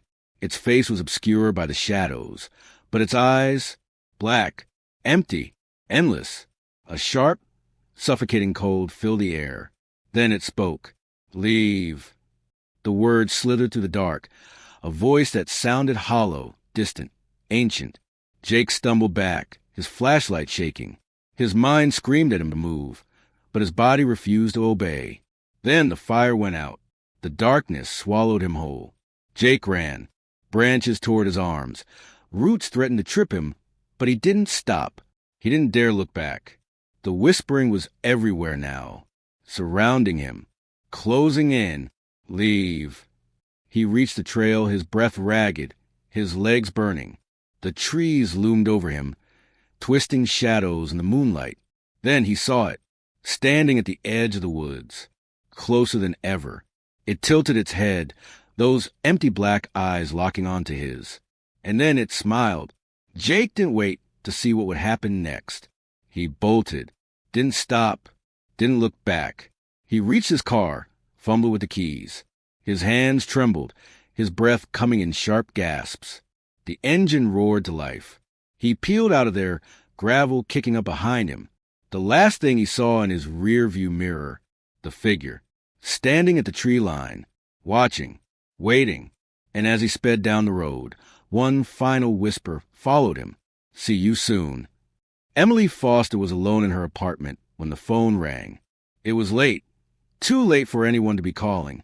She frowned, glancing at the clock. 11:47 p.m. Her phone vibrated against the coffee table, the screen lighting up with an unknown number. She hesitated. It could be a scam call, a wrong number, or something equally unimportant. But something about it felt off. The number looked familiar, almost like... She swallowed hard, her heart picking up pace. It looked like his number. No, that was impossible. She had deleted it months ago, because her brother was dead.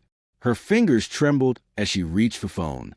The ringing seemed louder now, insistent, urgent. Finally, she answered. "Hello." For a moment, there was only static, a faint crackling noise. Then, a voice, soft, distorted, but unmistakable. Emily? Her stomach dropped. She knew that voice. She knew it better than her own. Matt!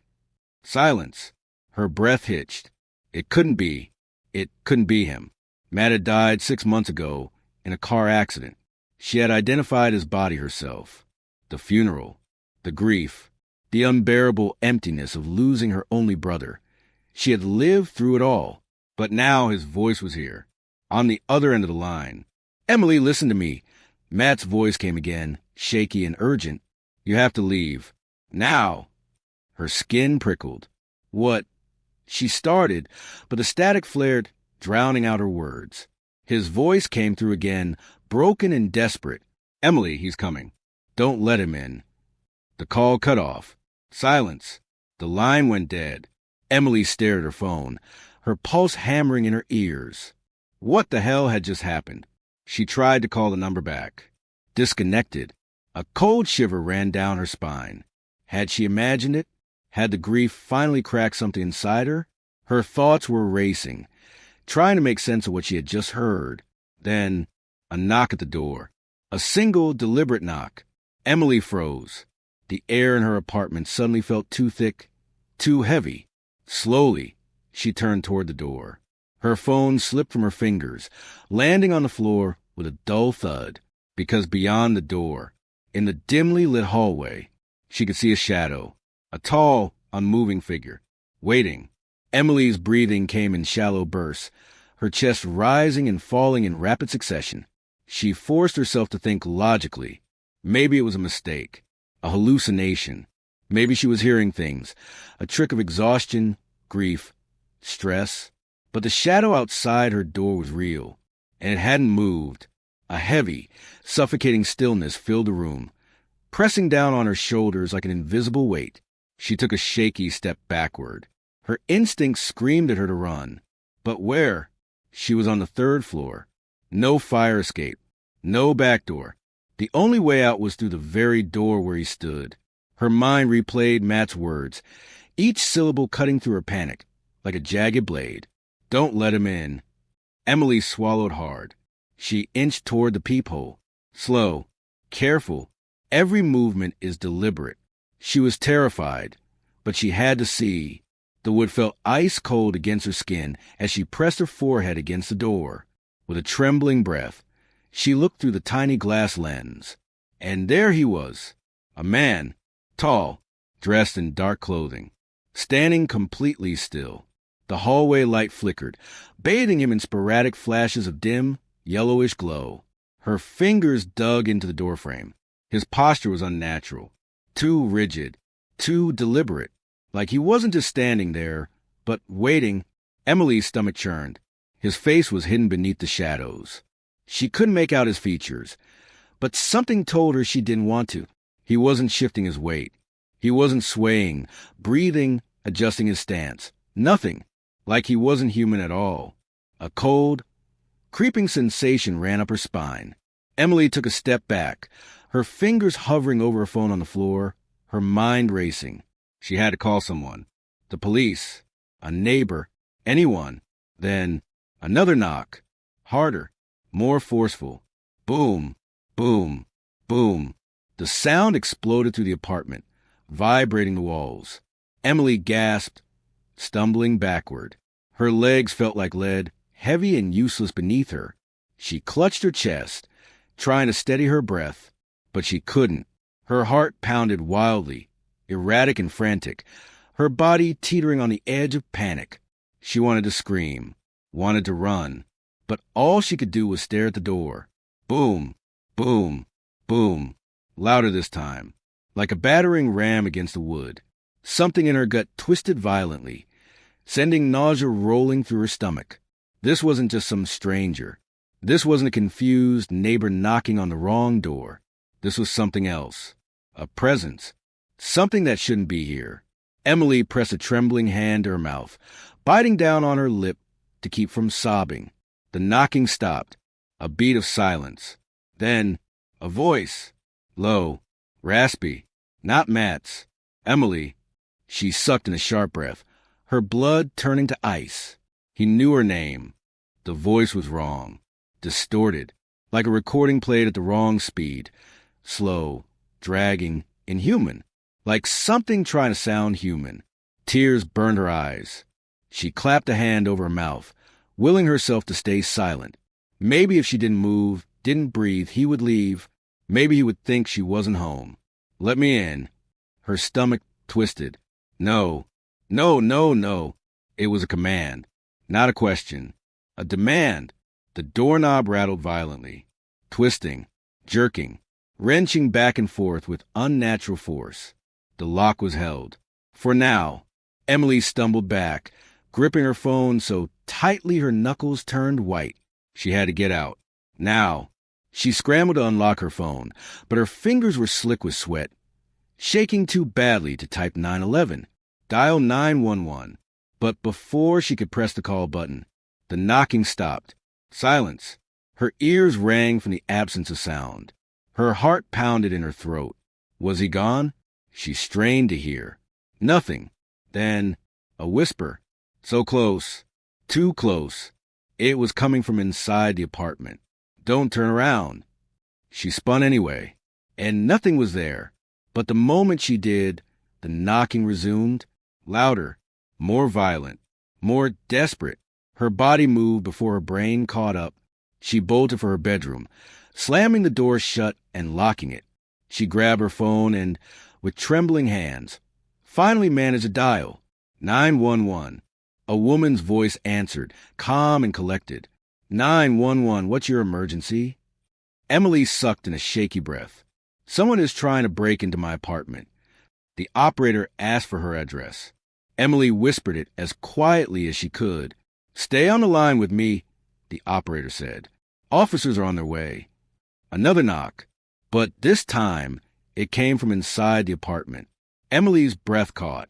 Her eyes darted to the closet, the bathroom, the dark corners of her room. No, that wasn't possible. The voice from the other side of the door spoke again. Emily, open the door. Matt's voice, but it wasn't him. Tears spilled down her cheeks. No, no, no. Please hurry, she whispered into the phone. The knocking grew more intense, more frantic. Then it stopped, a beat of silence. And then the sound of footsteps. Moving away, Emily held her breath, straining to hear. The apartment grew eerily silent. Minutes passed. Then the sound of sirens. Red and blue lights flashed through her window. She barely heard the officers knocking at the door. Somehow, she managed to unlock it, throwing herself into the hallway as soon as they entered. They searched the apartment. No sign of forced entry. No footprints. No one there. The call records on her phone? No trace of Matt's number. It was as if none of it had ever happened. The officers stayed with her for a while, their calm voices attempting to soothe her frayed nerves. Ma'am, I promise, your door was locked when we arrived, one of them said, his voice steady, professional. Emily nodded absently, barely hearing him. Safe. They kept saying she was safe. That it was probably stress, exhaustion, grief playing tricks on her mind. Maybe they were right. Maybe she had imagined the voice, the whispers. Maybe she had imagined the way the air in her apartment had felt charged, thick, suffocating. But deep down, she knew the truth. Something had been here, and something was still watching. As the officers prepared to leave, one of them lingered by the doorway. Ma'am, he said, his brow furrowed, are you absolutely sure you didn't let anyone in? Emily's stomach turned. Her lips parted, but no sound came out. Why would he ask that? Something in his tone made her skin crawl. Why? She managed to whisper. The officer hesitated, then took a small step aside. And that's when she saw it. Her breath hitched. Carved into wood of her front door, deep, jagged letters that hadn't been there before. A message. See you soon. The room seemed to tilt. The floor felt unsteady beneath her feet. Her throat closed up, her pulse hammering in her ears. She could still feel it. That presence, that wrongness, like something was still there, lurking just out of sight, waiting. The officer said something else, But Emily didn't hear him. She couldn't move, couldn't breathe. Her vision tunneled, narrowing on the words, the sharp, uneven cuts in the wood. Someone had done this. Something had done this.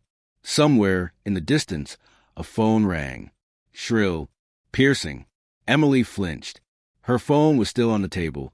Screen dark. The ringing wasn't coming from her apartment. It was coming from somewhere else. It rang and rang. The officers didn't seem to notice. She swallowed hard, her fingers curling into fists. The phone kept ringing. Her mind screamed at her to answer. But this time, she didn't. The night air was crisp, carrying the scent of damp earth, rotting leaves, and something metallic, something Jason couldn't quite place. The towering silhouette of Black Hollow Asylum loomed against the moonlit sky, its jagged roof cutting into the darkness like a row of broken teeth. The structure had been abandoned for decades, yet stood defiant against time, its presence heavy, almost suffocating. The asylum's windows were shattered, their broken edges catching the faint glow of the moon like shards of glass in an open wound. Vines twisted up the crumbling brickwork, clawing at the structure as if trying to drag it back into the earth. The building itself seemed to breathe, the cool night air whistling through its hollow corridors, creating an eerie, whispering sound that sent shivers down Jason's spine.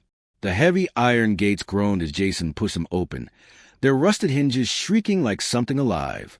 A chill ran down his back. He told himself it was just the cold, but deep down, he knew better. Something was watching them. "This place is cursed," Jason muttered, tightening his grip on the camera. His voice sounded small against the vast emptiness that surrounded them. Emily rolled her eyes, adjusting the strap of her backpack. "Every haunted place is cursed. That's why we're here." Max, their sound technician, let out a nervous chuckle, though it lacked any real humor. His fingers fidgeted with the EVP recorder in his hands, knuckles white. "Yeah, but most haunted places don't have a documented history of 37 patient deaths, a missing doctor, and an entire wing that burned down mysteriously." Jason exhaled, his breath visible in the cold night air. "Look, we've been to a lot of places. This is no different. We go in, we set up, and we record. If we get something, great. If not, we move on." Silence. The others didn't answer, because they felt it too. This place wasn't just haunted. It was alive. Jason glanced at the main entrance, its massive double doors still intact despite years of neglect. Faded words were etched into wood above them. Below the inscription, something else had been scratched into the wood. Something newer, something desperate. "Don't listen to them." A gust of wind rushed past, rustling the dead leaves at their feet. Jason felt a pressure in his chest, an invisible weight settling over him. His instincts screamed at him to turn back.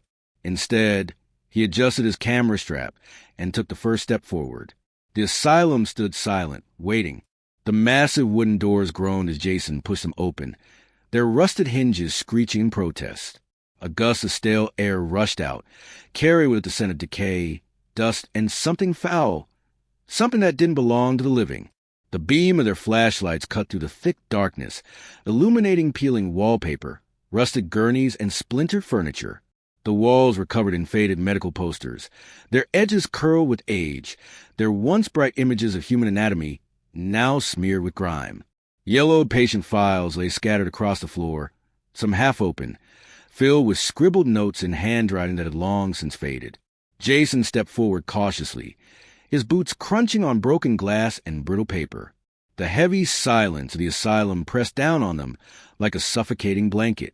"Jesus," Max muttered, sweeping his flashlight over the room. "It's like they just left." Emily, always a skeptic, let out a short breath. "Well, the place was shut down in 1968. If you had a reputation for mistreating patients and a mysterious fire, you'd leave in a hurry too." Max swallowed hard. "Still, it's like the air is watching us." Jason ignored him and focused on the admission desk, a once grand structure now covered in dust and deep scratches. He brushed away a thick layer of dirt, revealing an old brass nameplate, Dr. Bernard Holloway, chief psychiatrist. The name seemed familiar, though he couldn't place why. Something rustled in the darkness. Jason stiffened. The sound had come from the long hallway ahead, where the patient rooms were. The others heard it too. Emily met his gaze, her flashlight trembling slightly. That wasn't the wind. Jason's grip tightened around the camera. Let's set up. Max knelt near the admission desk, carefully setting up the EVP recorder, a small digital device used to capture electronic voice phenomena. He adjusted the microphone, his fingers shaky. All right, we're live. Emily moved further into the room, pulling motion sensors from her backpack. She placed one at the entrance of the main hallway, another near the collapsed staircase, and one just outside what appeared to be the old operating room. Jason turned on the night vision camera, adjusting the angle to capture the hallway in full view. His voice was steady, professional, but beneath it was a tension none of them could ignore. All right, let's get started. This is Black Hollow Asylum, abandoned since 1968. Reports of voices, shadows, and unexplained movements. If anyone is here with us, we mean no harm. Silence, the kind that pressed into your ears. Then, a faint shuffle. Jason's head snapped toward the hallway. Did you hear that? Emily nodded slowly, her brows furrowing. Yeah, but we're alone. Max's fingers flew over the thermal camera screen. No heat signatures. Jason exhaled, but his gut told him something wasn't right. The air was heavy now, thick with something invisible, something that felt like it was watching. And then, the EVP recorder crackled. A voice, faint, distant, a single word, drawn out in a whisper. Stay. The asylum had spoken. An hour passed. The team moved deeper inside, their nerves growing taut. Max played back the first EVP recording. The static crackled. Then, a whisper, a voice that hadn't been there before. Help me. Max's blood ran cold. He rewound the audio, amplifying the sound. The whisper was clearer now. Please, help me. Emily shuddered. That's a voice. A real voice. Jason, ever the skeptic, crossed his arms. Could be radio interference. Max shook his head. No way. This is direct. Someone, something, is here. Emily turned to the darkness, stretching beyond their flashlights. Then let's find them. They walked deeper into the asylum. The air grew colder. Their breath fogged. The walls, once sterile white, were now stained with time or something else. Jason stopped at an old restraint room, where violent patients had been strapped to their beds. The leather straps still hung loose. The walls were covered in deep scratches. And then, bang, a door slammed down the hall. Max spun around. That wasn't the wind. They ran toward the noise, hearts pounding. The hallway was empty. Jason checked the camera. Nothing moved. Emily turned, her flashlight flickering. Guys! Her voice trembled. At the end of the hallway, a shadow moved. Not fast, not sudden, slow, deliberate, watching. And then, a sound that made their blood freeze. A scream. It wasn't human. It came from everywhere. Jason's flashlight died. Emily gasped as the air turned ice cold. Max dropped the recorder.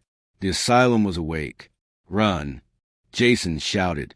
Their footsteps pounded against the decayed floor, echoing through the empty halls. The darkness behind them felt alive, creeping closer with every frantic step. The hallways stretched endlessly, twisting, shifting. The flickering emergency lights above them seemed dimmer now, as if being swallowed by something unseen. Doors lined both sides of the corridor, some hanging ajar, others shut tight. They should have led to patient rooms. Instead, they led to nothing. Behind one door, a pitch-black void, as if the room had never existed. Behind another, an identical copy of the same hallway they were running through. Behind a third, a reflection of themselves, but the figures inside didn't move. Emily grabbed Jason's arm, her nails digging into his skin. This isn't right. The layout, it's changing. Jason swallowed, forcing his mind to stay focused. This place was warping reality. Max gasped, struggling to keep up. He fumbled with his camera and EVP recorder, his hand shaking. No signal. No readings. We're trapped. Jason's pulse thundered in his ears. He forced his legs to move faster. His only thought, "Get out!" Then they stopped. The hallway ended abruptly, forcing them to a halt. A single door loomed in front of them. Jason's breath caught in his throat. Ward C, the wing that had burned to ground in 1968. But here it was, intact. The charred remnants of its past were still present. Blackened walls, the lingering scent of smoke and ash, the faint outline of scorch marks on the ceiling. Max's voice was barely a whisper. This place shouldn't exist. Jason lifted a trembling hand and pressed it against the old wooden door. It was warm. His heart pounded. Then footsteps. Heavy, slow, coming closer. A deep, dragging sound followed, like something scraping against the floor. Jason turned, his breath coming in sharp gasps. At the end of the hallway, standing in the shadows, was a figure. Not a shadow this time. A man, or what used to be one. His skin was gray, stretched thin over sharp bones, his veins darkened like burned roots beneath the flesh. His hospital gown was scorched, blackened by fire. The fabric melted into his skin in places. But his eyes, they burned. Twin embers, glowing with an unnatural orange light, flickering like a dying flame. Emily stumbled back, clutching Jason's sleeve. "Oh, my God!" Max whimpered. "What is that?"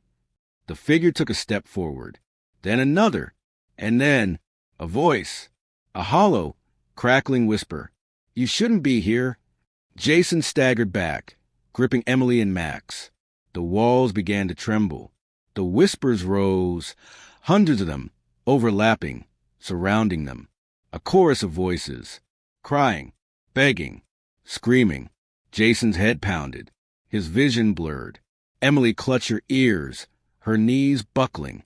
"Make it stop." Max let out a choked scream, dropping his camera as the whispers swelled into an unbearable cacophony. The figure stepped closer, his feet leaving charred footprints with each step. Jason knew if they stayed, they wouldn't leave alive. His instincts screamed at him. Run. Now. He grabbed Emily and Max. Go! They turned and ran. The whispers followed. Doors slammed shut behind them, one by one, as if something was herding them toward an unknown fate. The walls bent and twisted, the hallway shrinking, pulsing, as if the asylum itself was coming alive. Something was chasing them, and it wasn't human. The exit was closed. The broken front doors came into view. Jason reached them first, throwing his weight against the wood. Max stumbled. Emily grabbed him, pulling him forward. The voices screamed. Jason forced the doors open. The three of them collapsed outside. And just like that, the voices stopped. The night was silent. Max's chest heaved. He clutched his recorder, his fingers white. Emily wiped her face, realizing she was crying. Jason stood up, turning back to the asylum. It loomed quietly in the moonlight, empty, as if nothing had ever happened. But then, Max's recorder cracked. The last EVP recording played on its own. Static. Then, a voice. Clear, unmistakable. "We'll be waiting."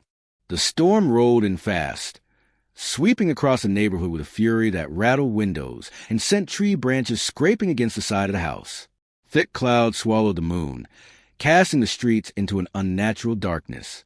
The wind howled, making the old house groan as if it, too, felt the storm's weight pressing against its walls. Inside, Lucy sat curled up on a living room couch, her phone resting in one hand, a thick blanket draped over her shoulders. The glow of the TV flickered across her face, casting shadows that danced along the walls. She could hear the rain hammering against the roof, a steady rhythm that filled the silence between the occasional roars of thunder. On the floor, tucked beneath their own blankets, sat the twins, Noah and Ben. Their eyes, round and unblinking, were glued to the television screen, though Lucy wasn't sure they were actually paying attention to the cartoon playing. They sat too still, their small hands gripping the fabric of their blankets, their bodies tense. Lucy checked the time on her phone. Almost 10:30 p.m. The boys' parents had said to put them to bed by 9, but with the storm rolling in, she had decided to let them stay up a little longer. Now, though it was late, "All right, guys," she said, stretching her arms. It's bedtime. Let's get you tucked in. Neither of them moved. Lucy raised an eyebrow. Did you hear me? Noah turned his head slightly, but his gaze didn't meet hers. Instead, his eyes remained locked on something beyond her, down the hallway. Ben sucked in a shaky breath and bit his lip, his small fingers gripping his blanket even tighter. We can't sleep yet, he mumbled. Lucy frowned. Why not? Noah's mouth opened, but no words came out at first. He seemed to be thinking, debating whether or not to say what was on his mind. Then, in a whisper so soft Lucy almost didn't hear it, he said, Because he told us not to. Lucy blinked, confusion flickering across her face. What? Who told you not to? Ben slowly lifted a trembling hand and pointed toward the hallway. Her eyes followed the direction of his finger. The hallway stretched out in front of them, long and dark, the only light coming from a small nightlight plugged into the wall near the boys' bedroom. At the very end of the hallway stood a closet door, slightly ajar. A chill crawled up Lucy's spine. Ben's voice was barely above a whisper when he spoke. The man in the closet. Thunder rumbled outside. Lucy forced a smile, though her stomach twisted uncomfortably. Guys, there's no one in your closet, she said, keeping her voice light. It's just shadows and your imagination playing tricks on you. Ben shook his head slowly. No, he's there. He watches us. Noah scooted closer to his brother. He doesn't like it when we talk. The wind picked up outside, making the house shudder. A sudden gust rattled the windows, and Lucy flinched despite herself. She inhaled deeply, tried to shake the unease curling in her chest. They were just kids. Kids had wild imaginations. Still, her eyes flickered back toward the dark hallway. The closet door was open only slightly, but something about the sliver of darkness beyond it made her skin prickle. It wasn't unusual for kids to be afraid of closets, but the way the boys sat stiffly, their wide eyes filled with genuine fear, it unsettled her. Lucy sighed and stood up. All right, she said, stretching her arms. Let's check it out. But once we see there's nothing there, you both have to go to bed. Got it. The twins hesitated. Noah's fingers twitched against the fabric of his blanket. Ben swallowed hard, then nodded. Lucy reached for the flashlight on the coffee table and clicked it on. The bright beam cut through the dimly lit hallway, illuminating the wooden floorboards. The boys followed behind her, their footsteps nearly silent. Each step Lucy took made the floor creak beneath her weight. The sound echoed in the quiet house, making it feel as if something else was moving along with them. They reached the closet. Lucy hesitated, her fingers hovering over the doorknob. The metal felt cool, too cool, as if the air around it had dropped in temperature. She frowned. That was strange. The rest of the house was warm. She glanced down at the twins. Noah's breath was shallow, his hands clenched into small fists. Ben bit his lip, so hard it turned white. Lucy inhaled deeply and tightened her grip on the doorknob. All right, here we go. She swung the door open. The flashlight's beam cut through the darkness inside the closet. Empty. The space was small, lined with shelves holding old board games and shoe boxes. A few jackets hung limply from hooks, their fabric swaying slightly from the motion of the door opening. A pile of folded blankets sat in the corner. Nothing unusual. Lucy turned back to the boys, raising an eyebrow. See? No one's here. Ben's lower lip quivered. Noah's face remained unreadable. He's still there, Noah mumbled. Lucy's brow furrowed. She turned back to the closet, shining a flashlight across every inch of it. Nothing but old blankets, jackets, and dust. She exhaled sharply. Listen, I promise you, there's nothing in here. I'll shut the door and it'll stay shut all night, okay? The twins didn't reply. Lucy knelt down in front of them, her voice softer. You don't have to be scared. I'm right outside. Nothing's going to happen. Ben hesitated before nodding slowly. Noah, after a long pause, did the same. Lucy ruffled their hair and led them to bed, tucking them under their covers. As she pulled their bedroom door shut behind her, she heard Noah whisper, He doesn't like you. Lucy's breath caught in her throat. Her hand froze on the doorknob. She waited. Silence. Shaking off the lingering unease, she turned and walked back to the living room. As she settled onto the couch, she cast one last glance down the hallway. The closet door had moved.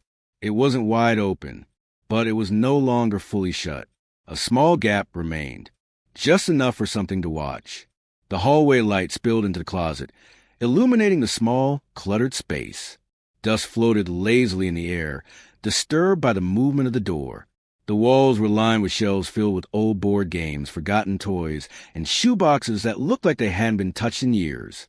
A few jackets hung limply on the metal rod above, their sleeves swaying slightly from the shifting air. In the corner, a pile of old blankets sat in a heap, untouched, empty. Lucy let out a slow breath and turned back to the twins. "See," she said, forcing a lightness into her voice. "No one's here." Noah didn't look convinced. His lips pressed into a thin line, his eyes flicking from Lucy to the closet and back again. Ben was trembling, his small hands curled into fists at his sides. Noah was the first to speak. "He's still there," he mumbled. His voice was so quiet. Lucy almost missed it over the distant rumble of thunder outside. "You just can't see him." Lucy shivered. The air inside the closet felt different, heavier, thicker. The smell of dust and fabric softener should have been familiar, comforting even, but instead it seemed stale, stagnant, wrong. It was as if the space had been untouched for decades, yet she knew the boys' parents had organized it just a few weeks ago. She swallowed against the unease curling in her stomach. "There's no one there," she reassured, kneeling in front of them. "Listen, I promise you, no one is in the closet. The door will stay shut, and I'll be right outside, okay?" The twins didn't respond right away. Ben stole a nervous glance at Noah, who finally gave a slow, reluctant nod. Ben followed his brother's lead, though his hands remained clenched. Lucy sighed, ruffling their hair before guiding them to bed. She tucked them in, smoothing the blankets over their small frames, and kissed their foreheads. They still looked uneasy, but they didn't protest further. As she stood and stepped toward the door, her fingers wrapped around the knob to pull it shut, she heard it, a whisper, so soft, so faint, she almost convinced herself she had imagined it. "He doesn't like you." She froze, her breath caught in her throat, her fingers tightening around the doorknob. Noah was staring at her, his expression blank, his eyes too wide in the dim light. The room suddenly felt colder. A gust of wind howled outside, rattling the windows. Lucy forced a small laugh, though her voice felt weak in her own ears. "I'm sure he will get over it." She closed the door gently behind her, but as she walked back down the hall, a gnawing unease clung to her, sinking deep into her bones. Lucy sat back down on the couch, pulling her blanket tightly around her. The warmth did little to stop the creeping sensation along her skin. The storm outside had worsened, rain hammering against the roof like desperate fingers clawing to get in. Wind howled through the trees, their branches scraping against the house with an eerie, rhythmic sound. She unlocked her phone and checked her messages. Nothing, not from the boys' parents, not from her friends. A strange, suffocating silence settled over the house. The television was still on, but the volume had lowered, the screen flickering with the last remnants of an old cartoon. It wasn't enough to drown out the unsettling quiet pressing in around her. Then, a soft creak. Her head snapped up. The sound had come from the hallway. Lucy's pulse quickened. It was probably just the house settling. Old houses did that. The wind outside was strong. It was nothing. She swallowed and turned back to her phone, tapping absent-mindedly at the screen. Then came another sound, not with creaking, not the wind, a breath, slow, shuddering, right outside the twins' door. Lucy sat frozen, her entire body locked in place, her ears strained, her own breath caught in her throat. It had been faint, but she knew what she heard. Someone exhaling, low and heavy. The air in the living room suddenly felt thick, pressing against her chest. Her fingers dug into the fabric of her blanket. She turned her head, eyes locked on the dark hallway. Nothing moved. The night light near the boys' room glowed dimly, barely pushing back the shadows. The closet door, she reassured herself, was closed. Right? Lightning flashed outside, illuminating the house for a brief moment. The shadows on the walls stretched and shifted, bending unnaturally. And for a second, just a second, she thought she saw something. Tall, motionless, standing just beyond the hallway's edge. Lucy's heart pounded against her ribs. She forced herself to her feet, her legs moving before her mind could process the decision. Each step felt heavy, deliberate, as if the air around her was thickening, pushing back against her movements. Her fingers trembled as she reached for the hallway light switch. The bulb flickered. Then, darkness. The light went out. Lucy sucked in a sharp breath. The storm outside raged, lightning illuminating the house in brief flashes. For the second time, she saw something shift in the darkness. Something that hadn't been there before. Something too tall to be the twins. Her hands clenched into fists. "It's nothing," she whispered to herself. "Just shadows. Just the storm." Steeling herself, she took a cautious step forward. The floor was cold beneath her bare feet. She exhaled slowly, forcing her breath to steady. Then, a soft click echoed in the silence. Lucy's stomach dropped. Her gaze snapped to the end of the hall. The closet door. It was open, not just a crack. Wide open. The jackets inside swayed slightly, as if something had just moved past them. The air in the hallway felt colder than before. Heavy, pressing. The shadows inside the closet stretched unnaturally, curling at the edges like fingers reaching outward. Lucy's breath hitched in her throat. A whisper slithered through the dark.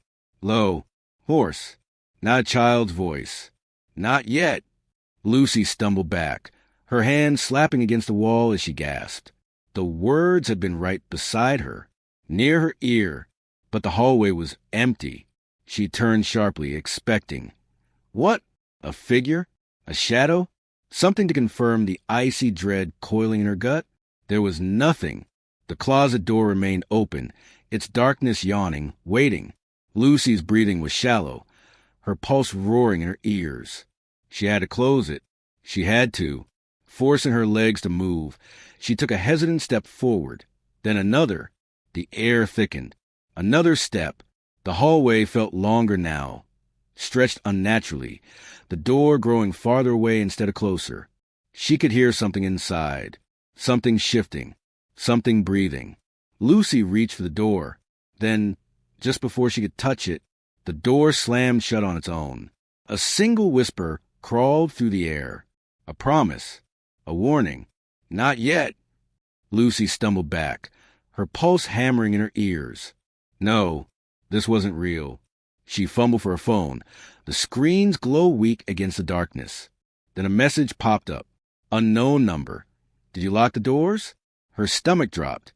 Her fingers hovered over the keyboard.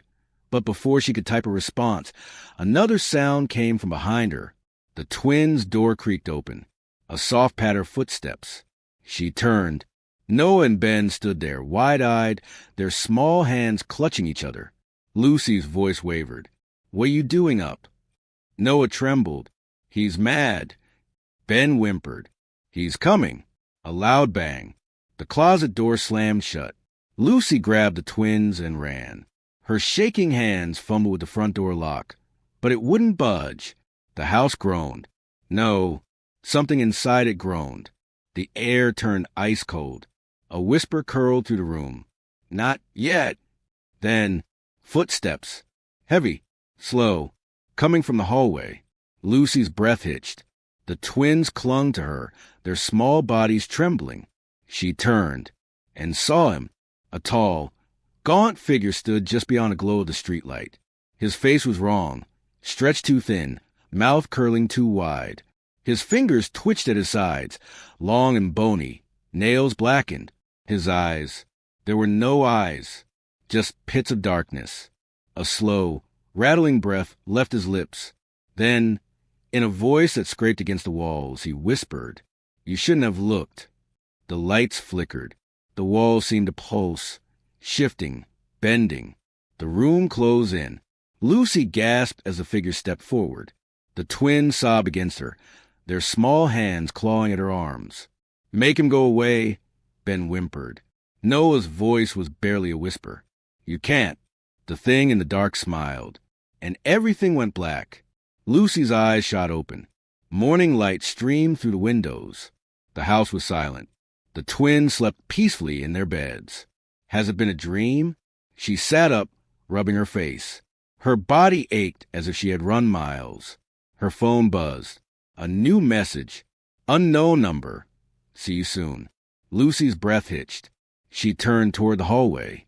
The closet door was open, and inside, a shadow waited. The sky, a bruised canvas of deep violet and molten gold, stretched endlessly over the quiet countryside. The last remnants of daylight clung to the horizon, casting long, eerie shadows through the dense forest that lined the narrow dirt road. A cool breeze whistled through the trees, rattling the dry leaves and carrying the faint scent of damp earth and pine. Sam, Mia, Josh, and Riley walked together, their voices breaking the stillness of the evening. They had taken this path countless times before. It was their shortcut home, a well-worn trail cutting through the woods. Tonight, however, something about the journey felt different. The air was heavier, almost electric, as if the trees were holding their breath. Josh sighed loudly, dragging his sneakers through the loose dirt. This shortcut's a joke, he grumbled.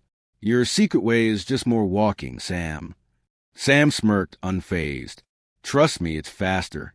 Mia crossed her arms, unimpressed. You said that half an hour ago. Riley, who had been trailing slightly behind the group, barely heard them. His gaze was fixed on the tree line, where the darkness thickened unnaturally. The trees swayed gently, yet the rustling leaves carried no real sound. An unsettling quiet had settled over the woods, as if something unseen lurked just beyond their sight. Then he saw it, a tunnel. It stood a short distance away, nestled within the undergrowth as though it had been waiting to be discovered. The entrance was wide, almost perfectly circular, framed by thick stone that looked ancient, weathered and cracked by time. Vines crawled up its sides like veins, and the mouth of the tunnel gaped open, swallowing the dim light of dusk. Riley stopped in his tracks. Guys! The others turned, following his gaze. Mia's brow furrowed. That wasn't here before. Josh scoffed, rolling his eyes. Of course it was. We just never noticed. Sam took a slow step forward, his head tilting in curiosity. It's weird, though. No signs, no markings, just a tunnel in the middle of nowhere. Riley's stomach twisted. It feels wrong. Josh grinned, his usual bravado kicking in. Only one way to find out. Stepping inside was like entering another world. The first thing Riley noticed was the air, thick, stagnant, clinging to his skin like a damp shroud. It smelled of old earth and something faintly metallic, a scent that sent an uneasy shiver down his spine. Their footsteps echoed eerily against the stone floor, the sound stretching unnaturally down the passage. The tunnel's walls were rough, made of uneven bricks that jutted out at odd angles, like bones pressing through thin skin. The deeper they moved, the more the darkness thickened, swallowing the edges of their vision. Josh flicked on his flashlight, and a narrow beam cut through the void. The tunnel extended far beyond what should have been possible, an impossibly long corridor stretching endlessly ahead. No curves, no breaks, just darkness. This is awesome, Sam whispered, his voice barely above a breath. Mia shivered, rubbing her arms. It's colder here. Riley hesitated before reaching out to touch the wall. It was dry, too dry for a place that felt so damp. He swallowed hard. Something's not right. Josh, oblivious to the growing tension, walked ahead with an easy confidence. He whistled, the sound bouncing around them before twisting into something unnatural. Distorted, stretched, warped. Mia flinched. Let's not go too far. Josh smirked, scared. Mia scowled but didn't answer. Then, a whisper, soft, almost a sigh. They all froze. Riley's breath caught in his throat. Did you hear that? No one answered. Josh lifted his flashlight, sweeping the beam ahead. The tunnel remained the same, endless, empty, wrong. The silence pressed against them, heavier now. Mia grabbed Sam's sleeve. We should go back. Josh chuckled, but there was a nervous edge to it. Come on, it's just a tunnel. Probably just the wind. Riley wasn't convinced. His heartbeat pounded in his ears. Then, something moved. At the very edge of the flashlight's reach, just beyond the visible light, stood a figure. Still, watching. For a moment, none of them moved. The figure stood motionless, a silhouette barely distinguishable from the darkness itself. It had no features, no details, just a vague, human-like outline that seemed to pulse with the shifting shadows. Riley tried to speak, but his voice stuck in his throat. The flashlight flickered. The figure was gone. "Did you see that?" Riley rasped, his skin crawling. Mia clutched his arm, her grip ice cold. "See what?" Josh swung the flashlight wildly. "Dude, there's nothing there." But Riley knew what he had seen. A gust of air brushed past them, carrying a stronger wave of that strange, metallic scent. The tunnel suddenly felt too small, as if the walls were pressing inward. Mia took a shaky step back. "We're leaving." Sam nodded. "Yeah, let's go." Josh sighed but didn't argue. "Fine. Whatever." They turned and stopped. The exit was gone. The tunnel stretched behind them, just as endlessly as it had ahead. Mia's breathing turned shallow. No, we didn't walk that far." Josh tightened his jaw. "We must have taken a turn." Riley shook his head. There weren't any turns. Silence. Then a whisper. "Close. Too close." Mia spun around, eyes wide. Who said that? Nobody answered. Josh's knuckles whitened around the flashlight. "We keep moving. One direction." They walked faster, their footsteps an unnatural echo in the too quiet space. Riley's skin prickled with every step. The air thickened, pressing against him like unseen hands. Then Josh stopped. "What is it?" Mia whispered. Josh lifted his flashlight. Another tunnel had appeared, branching off to the right. Riley's stomach twisted. That wasn't there before. Mia grabbed his sleeve. "I don't like this." Neither did he. Josh, however, grinned.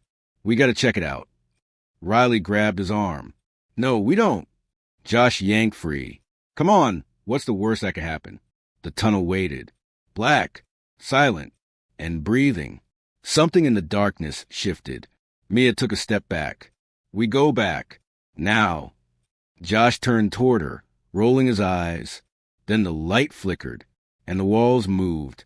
Not a trick of the eyes. Not an illusion. The bricks rippled like water. The tunnel exhaled. Then the lights went out. Mia screamed. Riley grabbed blindly, but there was nothing. Only space where his friends had been. A rush of cold air swept through him, stealing the breath from his lungs. The darkness was alive, curling around him like fingers. A whisper in his ear. Low, amused. "Run." He did. Or at least, he thought he did. Because when the light returned, Josh was gone. The second tunnel was narrower, colder. Their footsteps barely echoed now, swallowed by the thick silence pressing in on all sides. The walls were damp, and the air had a strange metallic scent, like rust or blood. Mia's hand trembled in Riley's. Josh slowed down. Josh didn't. He was ahead now, his flashlight bouncing off the slick stone walls. His steps were eager, careless. The deeper they went, the heavier the air became, pressing down on their chests like an unseen weight. Then, a sound, faint, a slow, dragging noise, like something heavy being pulled across the ground. Josh stopped. The flashlight flickered again. Then I went out. Darkness swallowed them whole. Mia gasped. Riley fumbled for his phone, his fingers shaking. "Josh!" Silence. Then a single sound. A footstep. Not theirs. Sam cursed under his breath. "Turn the light back on." Josh's voice came, shaky now. I'm trying." His breaths were shallow, uneven. Then, a breath, right behind them. Soft, slow. Mia screamed. Light flared back on. Josh was alone. Sam's voice cracked. "Where's Riley?" The tunnel was empty. No Riley. No footsteps. Just silence. Mia's breathing came fast, ragged. He was right here. Her voice was barely above a whisper, but echoed down the passage, stretching unnaturally into the darkness. Josh swallowed hard. Maybe he ran back? Mia shook her head violently. Riley wouldn't just... Then something new. A door. Old. Wooden. Standing in the wall where there had been nothing before.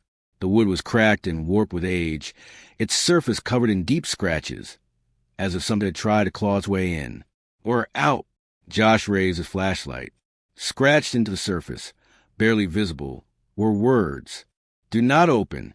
Mia's voice trembled. We have to. Josh hesitated, his fingers tightening around the flashlight. Sam shook his head. This is a bad idea. But Mia was already stepping forward. Slowly, she reached for the handle. The brass knob was ice cold under her fingers. She turned it. The door creaked open. Beyond it, darkness. Deep, endless. A black void that seemed to pull at them, swallowing the dim glow of their flashlight. And then, a figure. Tall, still, watching. Riley. Except his eyes were wrong. Wide, unblinking, too dark. They didn't reflect the light. They absorbed it. Mia's breath caught. She stepped back, her pulse hammering in her ears. That's not him. Riley smiled. Not with his lips. With his teeth. Too many teeth. The door slammed shut. Riley was gone. Mia choked on a sob. Josh stumbled back, dragging Sam with him. The tunnel trembled. The air vibrated, an unnatural hum filling the space. Then everything went black. Sunlight, warm, soft. Mia gasped, her eyes flying open. She was lying on her back, staring up at the sky. The trees swayed overhead, their leaves rustling in the breeze. The dirt road stretched behind them, untouched. Josh groaned, rubbing his head. What the hell just happened? His voice was thick with confusion. Sam sat beside him, eyes wild. Where's Riley? They turned. The tunnel was gone. No entrance. No stone archway. Just trees and silence. Mia's hand shook. No. No, no, no. She scrambled to her feet, spinning in circles, searching, calling his name. Nothing. Josh paled. He was right there. He. Sam grabbed his arm, his voice urgent. We need to go. Mia's breath came in shudders. We can't just leave. Josh's voice was hollow. We already did. The wind shifted. A whisper. Soft. Familiar. Riley's voice. I never left. The old estate sail had an eerie feel, as if the air itself carried whispers of the past. Dust swirled, lazily in the dim afternoon light, settling over forgotten furniture, yellow books, and rusted trinkets. The scent of age lingered, old wood, faded paper, and something deeper, something like damp earth after storm. People moved to the cluttered rooms in hushed voices, their fingers brushing over the remnants of a life once lived. A cracked porcelain doll lay abandoned on a wooden chair, its glassy eyes staring at nothing. A grandfather clock, its hands frozen in an unknown hour, stood against the far wall, its silence unsettling. Suri wasn't looking for anything in particular. She had just moved into a new apartment, and it felt empty. The space was modern, all clean lines and blank walls, but it lacked something with character, with a past. She had come here hoping to find a piece that would make the apartment feel more like home. As she wandered through the sale, her gaze skimming over faded paintings and tarnished silverware, something caught her eye. A mirror. It stood alone against the back wall, partially hidden behind an old wooden wardrobe, as if someone had tried to push it out of sight. Suri stepped closer. The mirror was tall, nearly as tall as she was, with a thick wooden frame covered in strange, twisting carvings. The patterns looked like vines, curling and wrapping around the edges. But as she examined them, they seemed almost alive, shifting ever so slightly in the dim light. The glass itself was oddly perfect, not a single scratch, no dust, no smudges. It looked as though someone had just polished it, yet the air around it smelled old, like damp wood and faded perfume. Suri reached out and ran her fingers along the carved wood. Ice cold, a shiver ran up her arm. She pulled her hand back, flexing her fingers. It was just a mirror. An old one, yes, but nothing more than that. How much for this? She asked, turning to the old woman sitting behind the cash table. The woman, who had been counting change, looked up, her face, lined with deep wrinkles. Tense a moment, her gaze fell upon the mirror. Her fingers tightened around the bills in her hand, as if the sight of it had unsettled her. That mirror, she hesitated, her voice barely above a whisper. Suri waited. 50, the woman finally said. Suri blinked. 50? That's it. Something this beautiful had to be worth more. Even in its old-fashioned design, it had a timeless elegance. The craftsmanship alone should have made it expensive. The woman nodded, her expression unreadable. Take it, she said quickly. Something in her voice made Suri pause. It wasn't just urgency, it was something else. Warning. A prickle of unease crawled up Suri's spine, but she shook it off. The woman was probably just eager to get rid of old junk. She handed over the cash, lifted the mirror carefully, and carried it to her car. The frame was heavy, much heavier than it looked, but she managed to maneuver it into the back seat. As she reached the driver's seat, a strange sensation washed over her, like someone was watching. Her skin prickled. She glanced around. The parking lot was mostly empty. A few cars, an old lamppost flickering in, the afternoon light, a single bird pecking at the pavement. But then, in the mirror's reflection, behind her, a shadow moved, a flicker, quick and unnatural. She spun around. Nothing was there. Her chest felt tight. Probably just her imagination. She had read too many horror stories, watched too many late-night movies. With a deep breath, she climbed into the car and started the engine. She didn't notice the old woman still watching her from the porch, her lips pressed into a thin line, her fingers curling into the fabric of her skirt. And she didn't hear the whisper that slipped past the woman's lips. Poor girl. Suri carried the mirror into her apartment, her arms aching from the effort. The weight of it was surprising. It felt heavier now than it had at the sale, as if it had absorbed something along the way. She sat against the far wall in the living room, where the sunlight from the window hit it perfectly. The glass caught the light in an almost unnatural way, as if it were drinking it in rather than reflecting it. She stepped back, tilting her head. It looked perfect, too perfect. She ran her fingers over the carvings again, tracing the delicate lines of the twisting patterns. The wood was still ice cold. Shaking off the unease, she turned away and grabbed her phone. She snapped a quick picture, thinking it would look great on social media. Estate sale find. My new favorite thing. But when she checked the photo, a strange feeling crept up her spine. The mirror looked normal, but the reflection of the room inside it seemed darker. The light in. The picture didn't match what she saw in real life. She frowned. Maybe just a trick of the camera.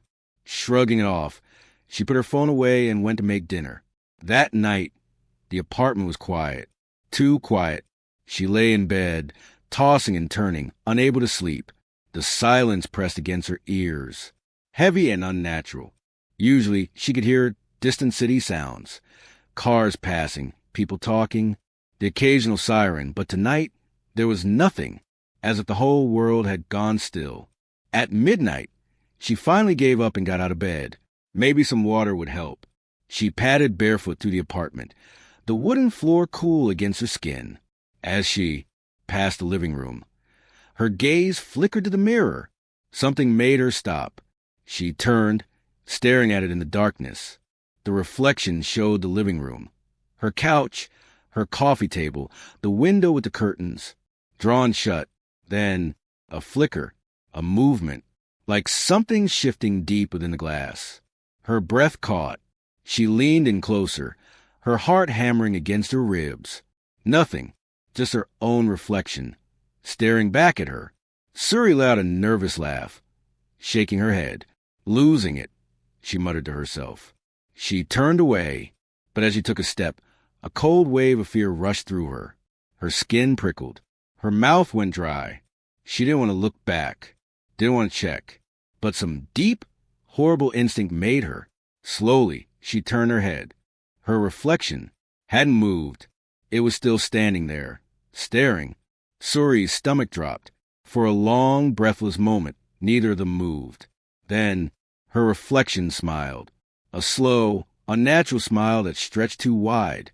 A chill crawled down Suri's spine. She stepped back. The reflection didn't.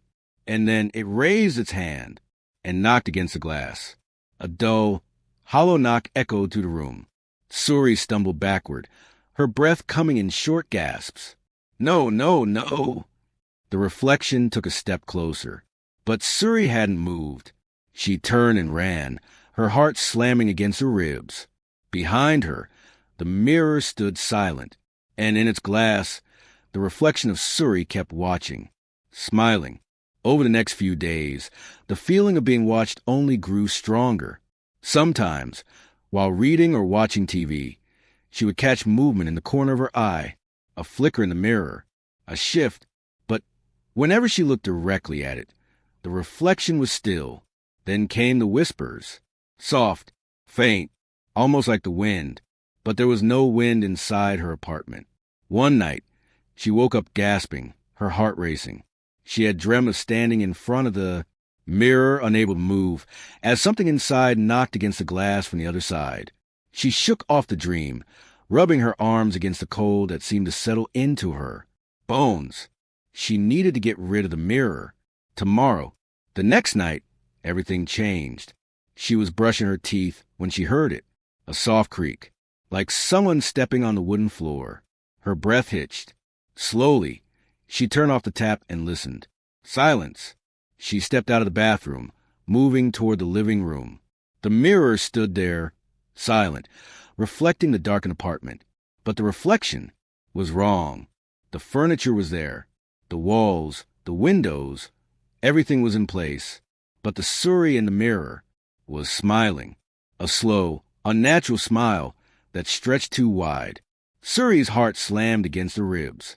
Her reflection raised a hand and knocked against the glass.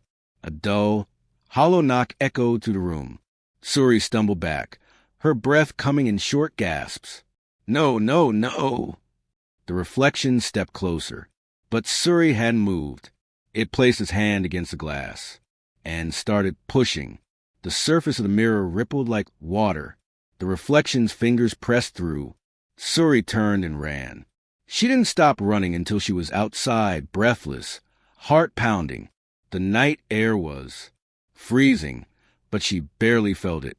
She pulled out her phone and dialed her best friend, Aisha.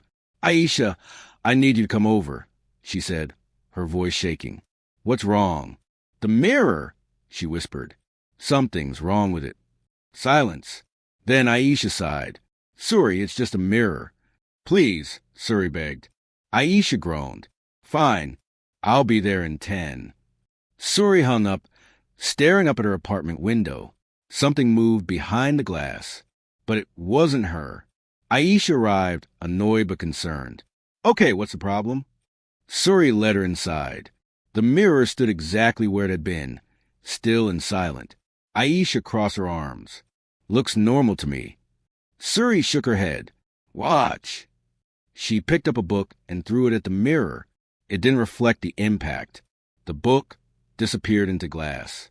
Aisha's face lost all color. Then the book flew back out, landing on the floor, but the reflection of the book, staying inside the mirror. Suri and Aisha started, frozen in fear. Then the reflection of Suri turned and spoke. You shouldn't have bought me. They ran. They didn't stop until they were outside, gasping for air. We have to destroy it, Aisha said. Suri nodded. Fire? Aisha shook her head. No, mirrors don't burn. Suri thought for a moment. A hammer. They grabbed a hammer from the toolbox and marched back inside. The reflection was waiting. It grinned, stepping closer. Suri raised the hammer. The reflection whispered, You break me. You take my place. Suri hesitated. Aisha grabbed the hammer. Screw this. She swung. The mirror shattered. For a moment, silence. Then, a blood-curdling scream echoed through the room. A gust of wind blew past them. The lights flickered, and the mirror was gone. Only an empty wall remained.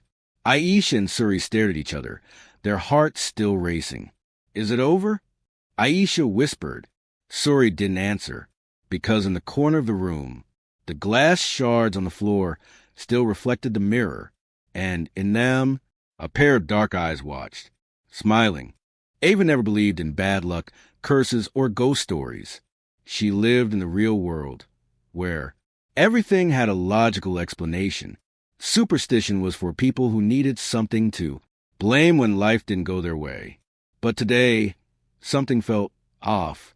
She sat in her usual coffee shop, nestled in the corner by the window, where she could watch the busy street outside. The scent of freshly ground coffee beans and warm pastries filled the air, mixing with the quiet hum of conversations and the occasional clink of spoons against ceramic mugs. Her laptop sat open in front of her, emails waiting to be finished, but she had barely typed a sentence in the last 15 minutes. Someone was distracting her. Across the street, a man stood perfectly still. He wasn't checking his phone, wasn't smoking a cigarette, wasn't even looking around as if waiting for someone. He was just standing, watching. Ava's stomach tightened. He was dressed in a long, dark coat, his hands buried deep in his pockets. A street lamp cast a faint glow over the sidewalk, but his face remained shadowed, obscured just enough that she couldn't make out his features. Still, she could feel his gaze, locked onto her. A shiver crawled up her spine. She tore her eyes away, shaking off the unease. It was a city. People lingered all the time. Maybe he was waiting for a friend, or maybe he was just lost in thought. She was being paranoid. But the longer she sat there, the more uneasy she became. Minutes passed. She forced herself to focus on her laptop, tapping her fingers against the keyboard. But the words blurred together. The pull to glance out the window gnawed at her, an itch she couldn't ignore. Slowly, she looked up. Her breath caught. He was still there, standing in the exact same position. Ava swallowed hard. Okay, that was weird. Her fingers tightened around her coffee cup. He hadn't moved an inch in over 20 minutes. That wasn't normal, was it? Her hands felt clammy as she reached for a phone. Maybe she was overreacting. Maybe she just needed a second opinion. She lifted the camera, making sure to keep it subtle, and snapped a picture through the window. She sent it to Emma with a quick message. Tell me I'm not crazy. This guy has been standing outside for 20 minutes, just staring. The reply came almost instantly. What guy? Ava frowned. She quickly typed back. The one in the coat, right across the street. 3 dots appeared, then vanished. Then, Ava, there's no one there. Her breath hitched. Her fingers trembled as she looked at the picture she had just taken. The sidewalk, the street lamp, the passing cars. No man. Heart pounding. She snapped her gaze up to the window again. The man was gone. Ava's stomach twisted into knots. She glanced around the cafe, searching for someone who might have noticed him, someone who could confirm that she hadn't imagined it. But everyone was just carrying on as normal, oblivious. Her pulse pounded in her ears. She took a deep breath, forcing herself to calm down. Maybe Emma had just looked too quickly. Maybe the man had walked away right before she checked. Or maybe she was seeing something that wasn't there. The rest of the day felt like a blur. Ava tried to push the whole thing out of her mind, convincing herself that it was just her imagination playing tricks on her. But deep down, a sick feeling lingered. At lunchtime, she met Emma at their usual cafe, a cozy little place with wooden tables and mismatched chairs filled with a warm scent of vanilla and cinnamon. They grabbed a spot by the window, sunlight casting long shadows across the sidewalk outside. Emma was already sipping on an iced latte, stirring the straw absent-mindedly. She looked up as Ava sat down. Okay, tell me what's going on. You've been weird all morning. Ava hesitated, drumming her fingers against the table. I swear I saw someone outside the coffee shop earlier. He was just standing there, staring. I took a picture and sent it to you, but you said there was no one there. Emma tilted her head, eyebrows knitting together. Yeah, because there wasn't. Ava exhaled, shifting in her seat. But I saw him, Emma. I know I did. And then when I checked, again he was gone. Emma took another sip of her drink, considering. Could have just been a random guy, and you caught him right as he left. Ava shook her head. He was there for at least 20 minutes. He never moved. And when I looked at the picture, he wasn't in it. Emma's expression shifted, a flicker of concern in her eyes. Okay, that is weird. She leaned forward. You sure you're not just stressed?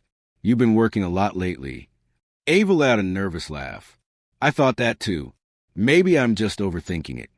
But she wasn't sure. Something deep in her gut told her this wasn't just a trick of the mind. Then, without thinking, she glanced outside. And her heart stopped. He was there, standing on the opposite sidewalk. Same coat, same posture. Still, watching. Ava's breath came short and fast. She reached across the table, gripping Emma's wrist. Look, do you see him now? Emma followed her gaze, her brow furrowing. See who? Ava's stomach dropped. She turned back to the window. The man was right there. How could Emma not see him? Her throat went dry. You seriously don't see anyone standing by that streetlight? Emma's face twisted in confusion. She looked again, even leaned forward slightly. Then she shook her head. Ava, there's no one there. Ava's hands felt cold, her fingers numb. This was wrong. This was so wrong. She turned back to Emma. Then, slowly back to the window. The man was gone. A wave of dizziness washed over her. She pressed a hand to her forehead. Maybe I really am just tired. Emma smiled gently, though the concern hadn't left her eyes. See? Nothing to worry about. Ava forced a nod, even as every nerve in her body screamed that something was very, very wrong. By the time the sun began to set, the fear had only gotten worse. And somewhere deep inside her, she knew this wasn't over. Ava walked home with quick, deliberate steps, her pulse hammering in her ears. The city around her was slowing down for the night, cars passing lazily, their headlights washing over. Empty sidewalks. A few distant voices drifted from a bar nearby, laughter cutting through the cold evening air. But for Ava, everything felt muted, distant, as if she were moving through water. She told herself, again, that she was being ridiculous, that she had imagined the whole thing. That exhaustion was playing tricks on her mind. But deep down, she didn't believe it. Her apartment building came into view, a familiar structure of brick and glass. Normally, seeing, it brought relief, safety. Tonight, it only made the tightness in her chest worse. She hurried inside, the glass doors sliding shut behind her. The lobby was mostly empty, except for the night guard, a burly man named Tom, who always greeted her with a nod. Tonight was different. Evening, Miss Ava, he said, eyes barely lifting from his crossword puzzle. She forced a smile. Evening. Ava walked toward the elevator, pressing the button with a shaky finger. The soft ding of arrival made her exhale in relief. She stepped inside, the warm glow of the overhead lights comforting in its familiarity. The door slid shut. She let out a breath, closed her eyes for a moment, trying to shake the unease from her body. Then a hand caught the door just before it shut. Ava's heart stopped.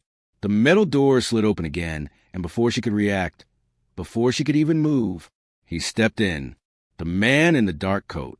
Ava's breath caught in her throat. Every hair on her body stood on end. He didn't say a word. He didn't even look at her. He stood at the far end of the elevator, near the corner, his posture unnaturally stiff. The dim lighting barely touched his face, keeping his features hidden in shadow. Ava's entire body screamed at her to run, to do something, but she couldn't move. Her hands clenched into fists at her sides, nails digging into her palms. She wanted to reach. out, to press the emergency button, but her arms felt like they were made of lead. The elevator doors slid shut. The small space suddenly felt suffocating. The only sound was the soft hum of the elevator as it ascended. Ava swallowed hard. Her throat felt dry. Then the man turned his head slightly. Not fully. Not enough for her to see his whole face. Just enough to let her know that he was aware of her, that he knew she was there. The air thickened, pressing down on her like an unseen weight. The elevator dinged. The door slid open. He stepped out. Ava let out a shaky breath, relief flooding her chest.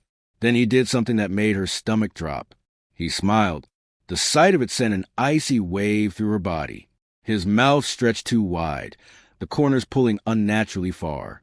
His teeth, too many too, sharp, gleamed under the dim hallway lights. Ava felt like the floor had vanished beneath her. She was frozen, unable to move, unable to breathe, as he disappeared down the hallway. The doors shut again, sealing her inside the metal box. Ava slammed the button for her floor, heart hammering against her ribs. Her hands trembled violently as she squeezed her eyes shut. This isn't real. This isn't real. The elevator dinged again. Her floor. She stumbled out, fumbling for her keys with shaking fingers. The hallway stretched in front of her, long and empty. Every step felt too loud, echoing in the silence. Finally, she reached her apartment. She shoved the key into the lock, twisting it with more force than necessary. The door swung open, and she practically threw herself inside, slamming it shut behind her. She locked the deadbolt, then the chain. Then she pressed her back against the wood, her chest rising and falling in quick, uneven breaths. Silence. She was alone, but she couldn't shake the feeling. He wasn't gone. Somewhere, he was waiting, watching. And the next time she saw him, she might not be able to look away. Ava barely slept. Every time she closed her eyes, she saw him, standing there, staring, his face just out of reach. That awful, too wide smile burned into her mind. At some point, exhaustion overtook her, but it was a restless, dream-ridden sleep. She woke up to the sound of her phone buzzing on the nightstand. A message from Emma. "Hey, you okay? You were acting weird yesterday." Ava hesitated before typing back. "Yeah, just tired. Let's meet for coffee later." She needed to tell someone. She couldn't keep this to herself. By the time she arrived at the cafe, the sun was high in the sky, casting sharp shadows along the sidewalk, the sight of normal people, walking their dogs, chatting on their phones, sipping lattes, almost made her feel ridiculous for how terrified she'd been. Almost. Emma was already at a table, sipping her drink. She looked up and frowned. "Wow, you look like you've seen a ghost." Ava forced a laugh. "That's not far from the truth." Emma set her cup down. "Okay, Spill." Ava hesitated, then leaned in, lowering her voice. "The man I told you about. I saw him again. Last night." Emma's expression shifted. "You mean the one you thought you saw?" "No," Ava said, voice tight. "I saw him. In the elevator. He got in with me." Emma's eyes widened. "What? Did he say anything?" Ava shook her head. "No, but he turned to me and he smiled." "Emma, it wasn't normal." "Smile. It was..."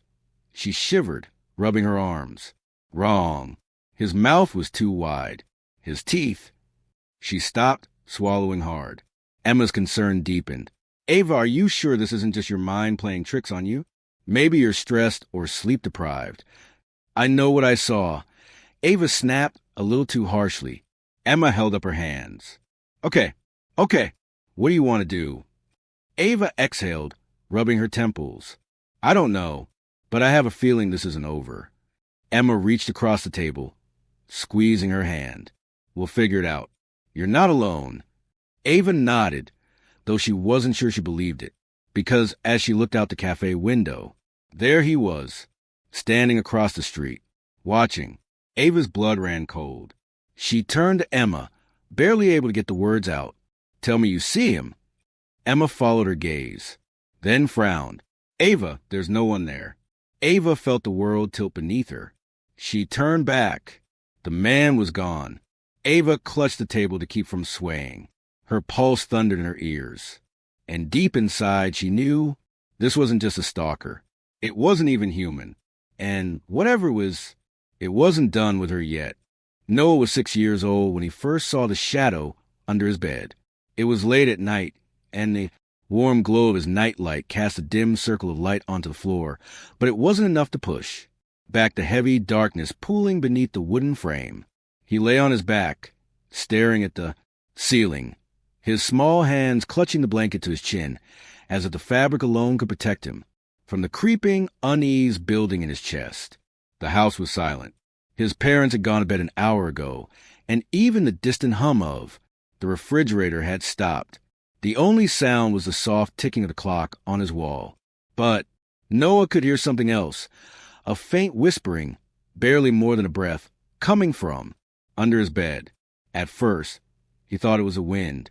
He turned his head toward the window, but the curtains remained still. There was no draft, no rustling of leaves outside. The windows were shut tight, sealed against the cold autumn night. He held his breath, straining his ears. The sound was so soft, like a voice just on the edge of hearing, murmuring words he couldn't quite understand. Curiosity, mixed with fear, gripped his small body. His fingers clutched the blanket tighter, but he found himself shifting closer to the edge of the mattress. Slowly, hesitantly, he leaned over and peered into the darkness below. A pair of eyes stared back at him. Noah's breath caught in his throat. His heart pounded so hard it felt like it might burst. The eyes weren't like his own, weren't like anything he had ever seen before. They weren't white. They weren't blue or brown or green. They were black, darker than the shadows around them, yet somehow still gleaming. Then they blinked. Noah gasped, jerking upright. His tiny hands clutched at the blanket as he scrambled backward, pressing himself against the headboard. His breathing was quick and shallow, and for a moment, he thought about calling for his parents. But what if they didn't believe him? He squeezed his eyes shut and yanked the blanket over his head, curling into a ball. His fingers trembled as he pressed them against his ears, trying to block out everything. But the whispering didn't stop. It was there, slithering through the silence, filling the room like a soft breeze carrying the echoes of 100 voices. It didn't grow louder, but it didn't fade either. Noah lay like that for what felt like hours, his small body shaking beneath the covers. Eventually, exhaustion won. His limbs grew heavy and his racing heart slowed. His mind drifted toward sleep, but just before he surrendered to it, he heard something that made his skin crawl. A whisper right next to his ear. Noah. The morning light flooded Noah's room, turning the shadows into harmless shapes. The fear from the night before still clung to him like cobwebs, but in the safety of the day, it almost felt silly. Almost. Noah wasted no time rushing into the kitchen, where his parents sat at the table. His mother was sipping her coffee, her dark curls still messy from sleep, while his father read the newspaper, occasionally taking a bite of his toast. Mom, Dad. Noah's voice was urgent, his tiny hands gripping the edge of the table. There's something under my bed. His mother lowered her cup, concern flashing in her warm brown eyes. What do you mean, sweetheart? I saw it last night. It had eyes, and it whispered to me. Noah's voice wavered, his small body tense with the weight of what he had seen. His father chuckled, shaking his head. It's just your imagination, buddy. Maybe a bad dream. No. Noah shook his head fiercely. It was real. I saw it move. His father sighed, folding the newspaper and setting it aside. Noah, you're old enough to know that monsters aren't real. Shadows are just tricks of the light. But, no buts, his father said firmly. You're letting your imagination run wild. Noah's mother gave him a gentler look. How about I check under your bed tonight? If there's nothing there, will you promise to sleep without worrying? Noah hesitated. He wanted to believe that if his mom looked, She'd see it too. That she'd believe him. Okay, he mumbled. That night, after tucking Noah in, his mother knelt beside his bed.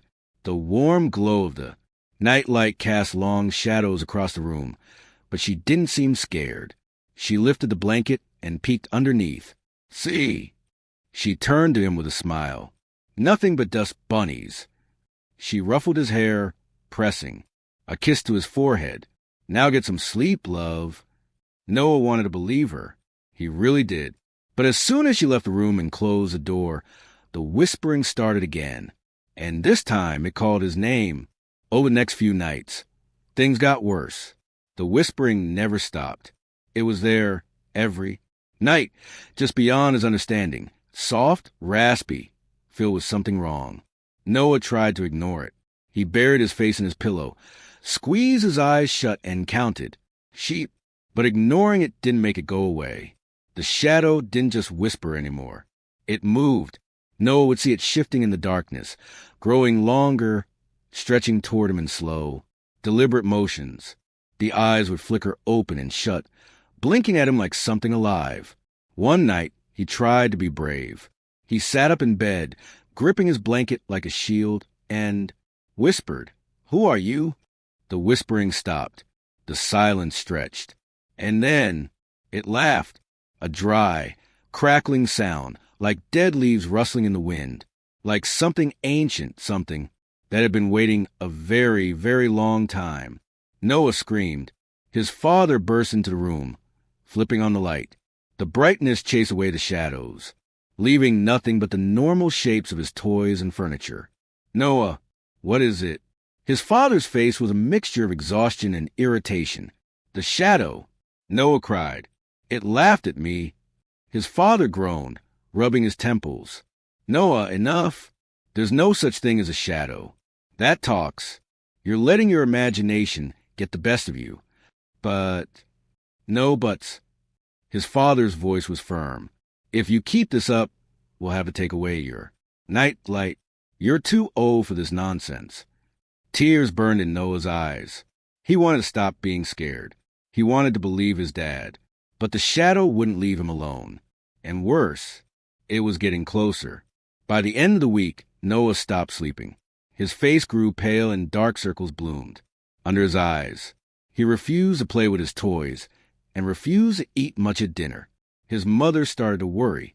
"I think something is really bothering him," she whispered to her husband one evening. "Maybe he's getting sick." His father sighed. "Or maybe he's just looking for attention. You baby him too much." "I don't know. This is different. He looks scared all the time." That night, his mother stayed up later than usual. Just as she was about to go to bed, she heard something faint, almost like wind whistling through a crack in the window, except the windows were shut. Frowning, she walked down the hall and stopped outside Noah's door. She pressed her ear against it. Whispers, low, raspy voices, more than one. Chills ran down her spine. She swung the door open. Noah was sitting up in bed, trembling, his wide eyes locked on the darkness under his bed. His lips were moving, but no sound came out. "Noah," she called. He flinched and turned to her, his face pale as a ghost. "It's trying to come out," he whispered. Her stomach dropped. That night, Noah's mother refused to leave his room. She brought in a chair and sat beside his bed, determined to prove to him and to herself that there was nothing to be afraid of. Hours passed. The house was silent. Then a slow, scraping sound came from under the bed. Noah's mother froze. Her breath hitched. Had she imagined it? She leaned forward, gripping the edge of Noah's blanket. The sound came again, a dragging, scratching noise like nails running along wood. She swallowed hard. "Noah?" Tears welled up in his eyes. He shook his head violently. "Don't look," he whispered. "It doesn't like being seen." A chill ran down her spine, but she had to know. Slowly, her trembling hand reached for the blanket and lifted it. Her scream never left her throat. Two glowing eyes, set deep in a gaping, toothless mouth, stared back at her from the darkness. The shadow under the bed shifted, stretching toward her, reaching with long, claw-like fingers. She yanked the blanket back down, grabbing Noah and pulling him against her chest. The room went deathly silent. Then a whisper slithered through the air. "You shouldn't have looked." The next morning, Noah's mother packed their bags. "We're leaving," she told her husband, her hands shaking as she shoved clothes into a suitcase. "What? You're being ridiculous," he scoffed. "No, I'm not," she snapped, spinning to face him. "I saw it, under his bed. It's real." The blood drained from his face. "You what?" "I saw it," she repeated, her voice breaking. "I don't care what you think. We are not staying. Here." But before they could leave, Noah screamed. They ran into his room. The bed was empty. The blankets were on the floor. The room was ice cold. And under the bed, a shadow writhed, stretching up the walls. Whispers filled the room. "He belongs to us now." Noah's mother dropped to her knees, reaching under the bed, grabbing for him, but her hands met nothing but cold air. Noah was gone. The police never found him. His parents moved away, unable to bear the silence of an empty house. But his room remained untouched. And at night, when the house was dark and quiet, the whispering started again, waiting for someone new. Oliver had always been a rational man. He didn't believe in ghosts, demons, or any of those creepy urban legends people like to tell on cold, stormy nights. But the first time he heard the knock, he couldn't ignore the way it made his skin crawl. It was 3 a.m. when the sound echoed through his quiet house. A sharp, deliberate knock at the front door. 3 taps. Knock, knock, knock. Oliver stirred from his sleep, groggy and disoriented. At first, he thought he had imagined it, just some lingering remnant of a dream. But as his mind cleared, he realized the sound had been real. It had been too crisp, too distinct to be a figment of his imagination. His heart thudded against his ribs as he sat up in bed. His bedroom was on the 2nd floor, and through his window, he could see the empty street below, bathed in the cold glow of the streetlights. Nothing moved. No figures, no cars, not even the stray cat that sometimes prowled the neighborhood. The house was old, and the wooden floor creaked beneath his feet as he swung his legs over the side of the bed. A chill ran through him, though he wasn't sure if it was from the cold or something deeper, something instinctual. The hallway outside his room was dark, except for the dim glow of the nightlight in the bathroom. He hesitated at the top of the stairs, straining his ears. Silence. Had he imagined it? Shaking his head, Oliver slowly descended the stairs. His bare feet felt ice cold against the hardwood floor as he approached the front door. His breath hitched as he peered through the peephole. Nothing. The street outside was eerily still. No movement. No sign of anyone standing there just seconds ago. He reached for the lock and hesitated. A voice in the back of his mind whispered, "Don't open it." But curiosity won. He twisted the deadbolt and cracked the door open just enough to peek outside. A gust of cold air rushed in, sending a shiver down his spine. The porch was empty. The front, yard, the sidewalk, everything was still untouched, as if no one had been there. Frowning, he shut the door and locked again. Maybe he had been dreaming. Maybe it had been the wind or the house settling.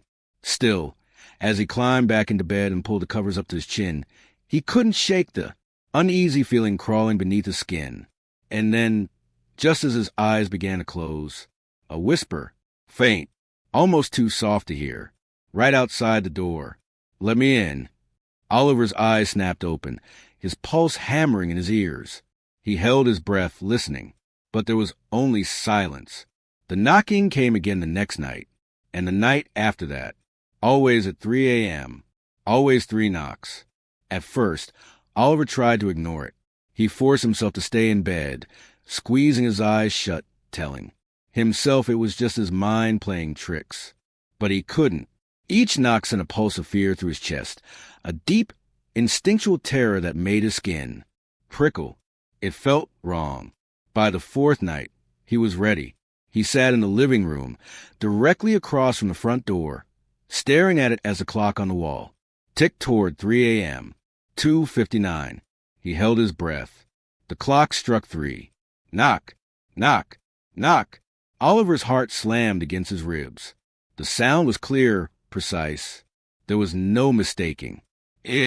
Someone, something, was standing outside his house. He clenched his fists, his nails digging into his palms. This time, he wouldn't be afraid. This time, he would catch whoever was playing this twisted game with him. He grabbed the baseball bat he had brought downstairs earlier and rose to his feet, his pulse thundering in his ears as he approached the door. One deep breath. His hand tightened around the doorknob, and then he yanked it open. Nothing. The porch was empty. The street was deathly still. But something was different this time. As Oliver turned back toward the house, a wave of cold dread washed over him. There, on the wooden surface of the door, were 3 deep scratches, long, jagged, claw-like marks. His stomach twisted. He hadn't heard anything scrape the door. No dragging, no scratching, only the knocks. But the marks were there, fresh. Something had been standing there. Something had been watching. The next morning, Oliver called his best friend, Daniel. "There's someone messing with me," Oliver said, his fingers gripping the phone tightly. Every night at 3 a.m., 3 knocks. No one's there, but now there are scratches on my door. Daniel, always a skeptic, chuckled. "Dude, it's probably just some kid playing a prank. For 5 nights in a row, always at the exact same time." Oliver ran a hand through his hair. "This isn't normal." Daniel sighed. "Look, I'll come over tonight. We'll sit on your porch with a camera. When your little ghost knocks, we'll catch them in the act." Oliver wasn't convinced, but he didn't want to be alone when it happened again. Fine. That night, Daniel arrived just before midnight, armed with a camera, a flashlight, and a smug grin. "All right, let's bust this mystery." They set up on the porch, bundled in hoodies against the cold, waiting. 2:59 a.m. Daniel adjusted his camera. "All right, let's see this." The clock hit 3 a.m. Knock, knock, knock. Daniel froze. His face paled, and his grip on the camera tightened. Oliver swallowed hard, staring at the door. Daniel slowly turned the camera toward the street. And then the porch light flickered. The air changed. It became heavy, thick, like something unseen was pressing against him. The world felt tilted, wrong. Oliver took a deep breath and stood. His shaking hand reached for the doorknob. He threw the door open. Nothing. No wind. No footsteps. No sign of anyone. But then Daniel let out a strangled gasp. He pointed a trembling finger at the ground. There, in the dirt just outside the door, were footprints. But they weren't human. They were long, narrow prints with clawed toes. Something had been standing there. Something had been watching them. And then the whisper came again, soft, right behind them. "Let me in." The porch light went out, and the door slammed shut. Oliver barely slept that night. Every time he closed his eyes, he saw the footprints. Every time he blinked, he felt the weight of unseen eyes watching him. The feeling of something lurking just beyond his vision clung to him like a second skin. The knocking continued every night, relentless. The scratches on the door grew deeper, more jagged, as if whatever was outside was becoming impatient.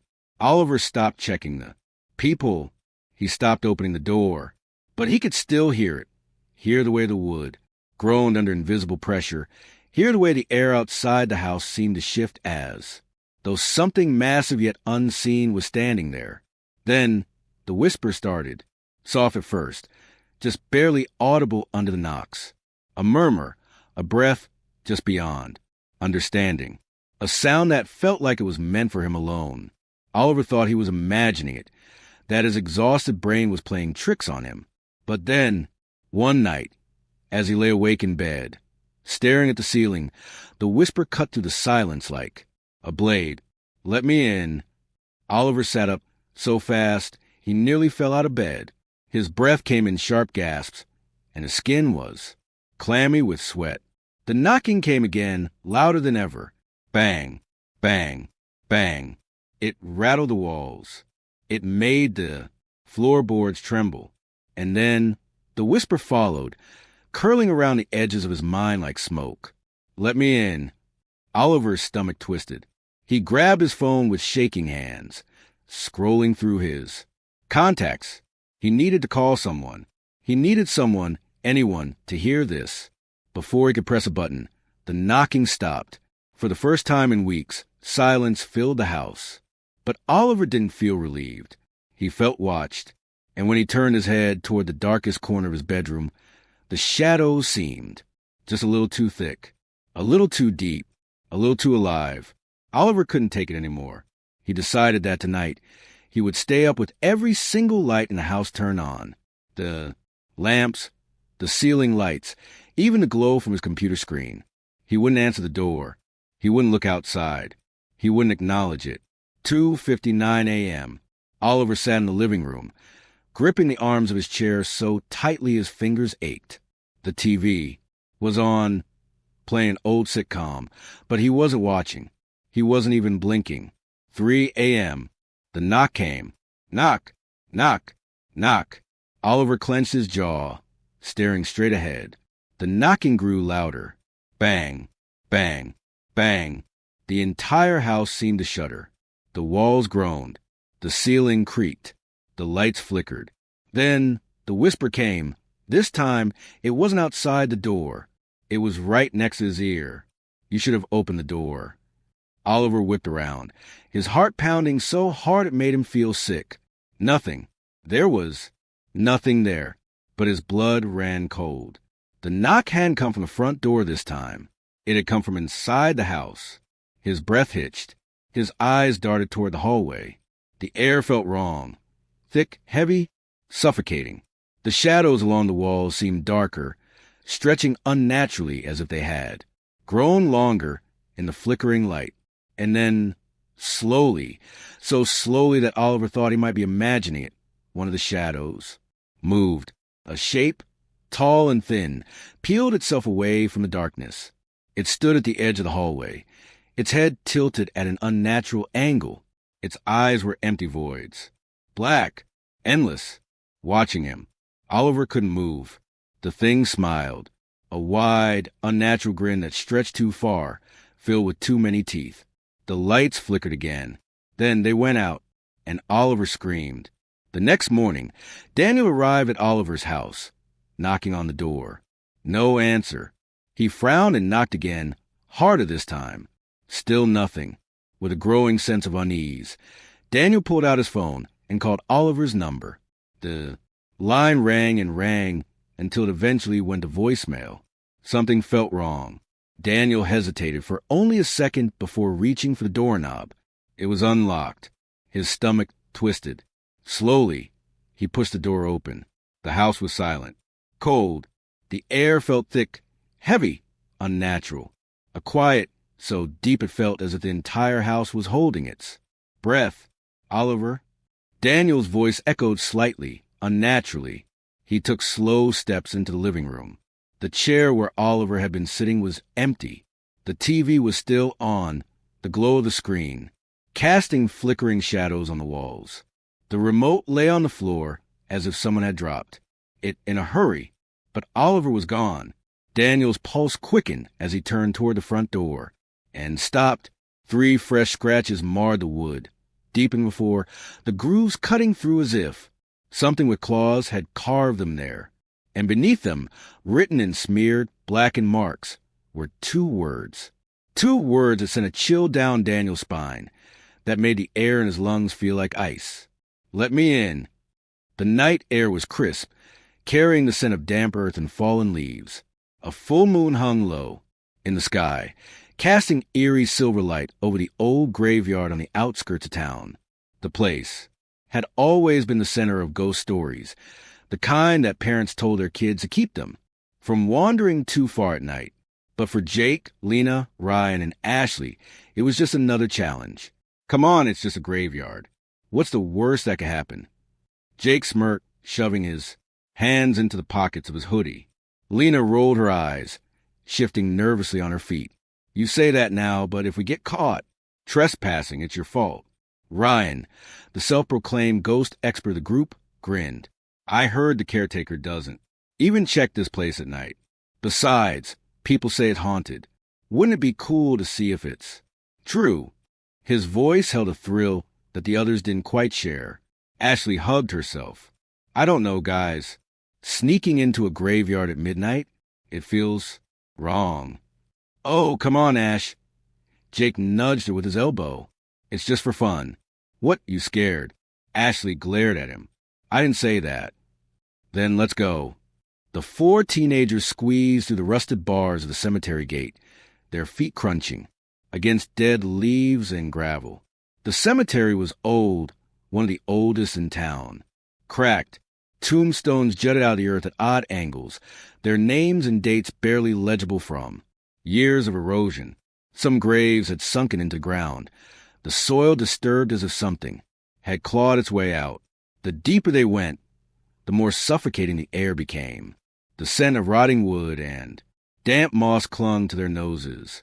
The wind whistled through the bare branches of the ancient trees, creating a sound almost like whispers.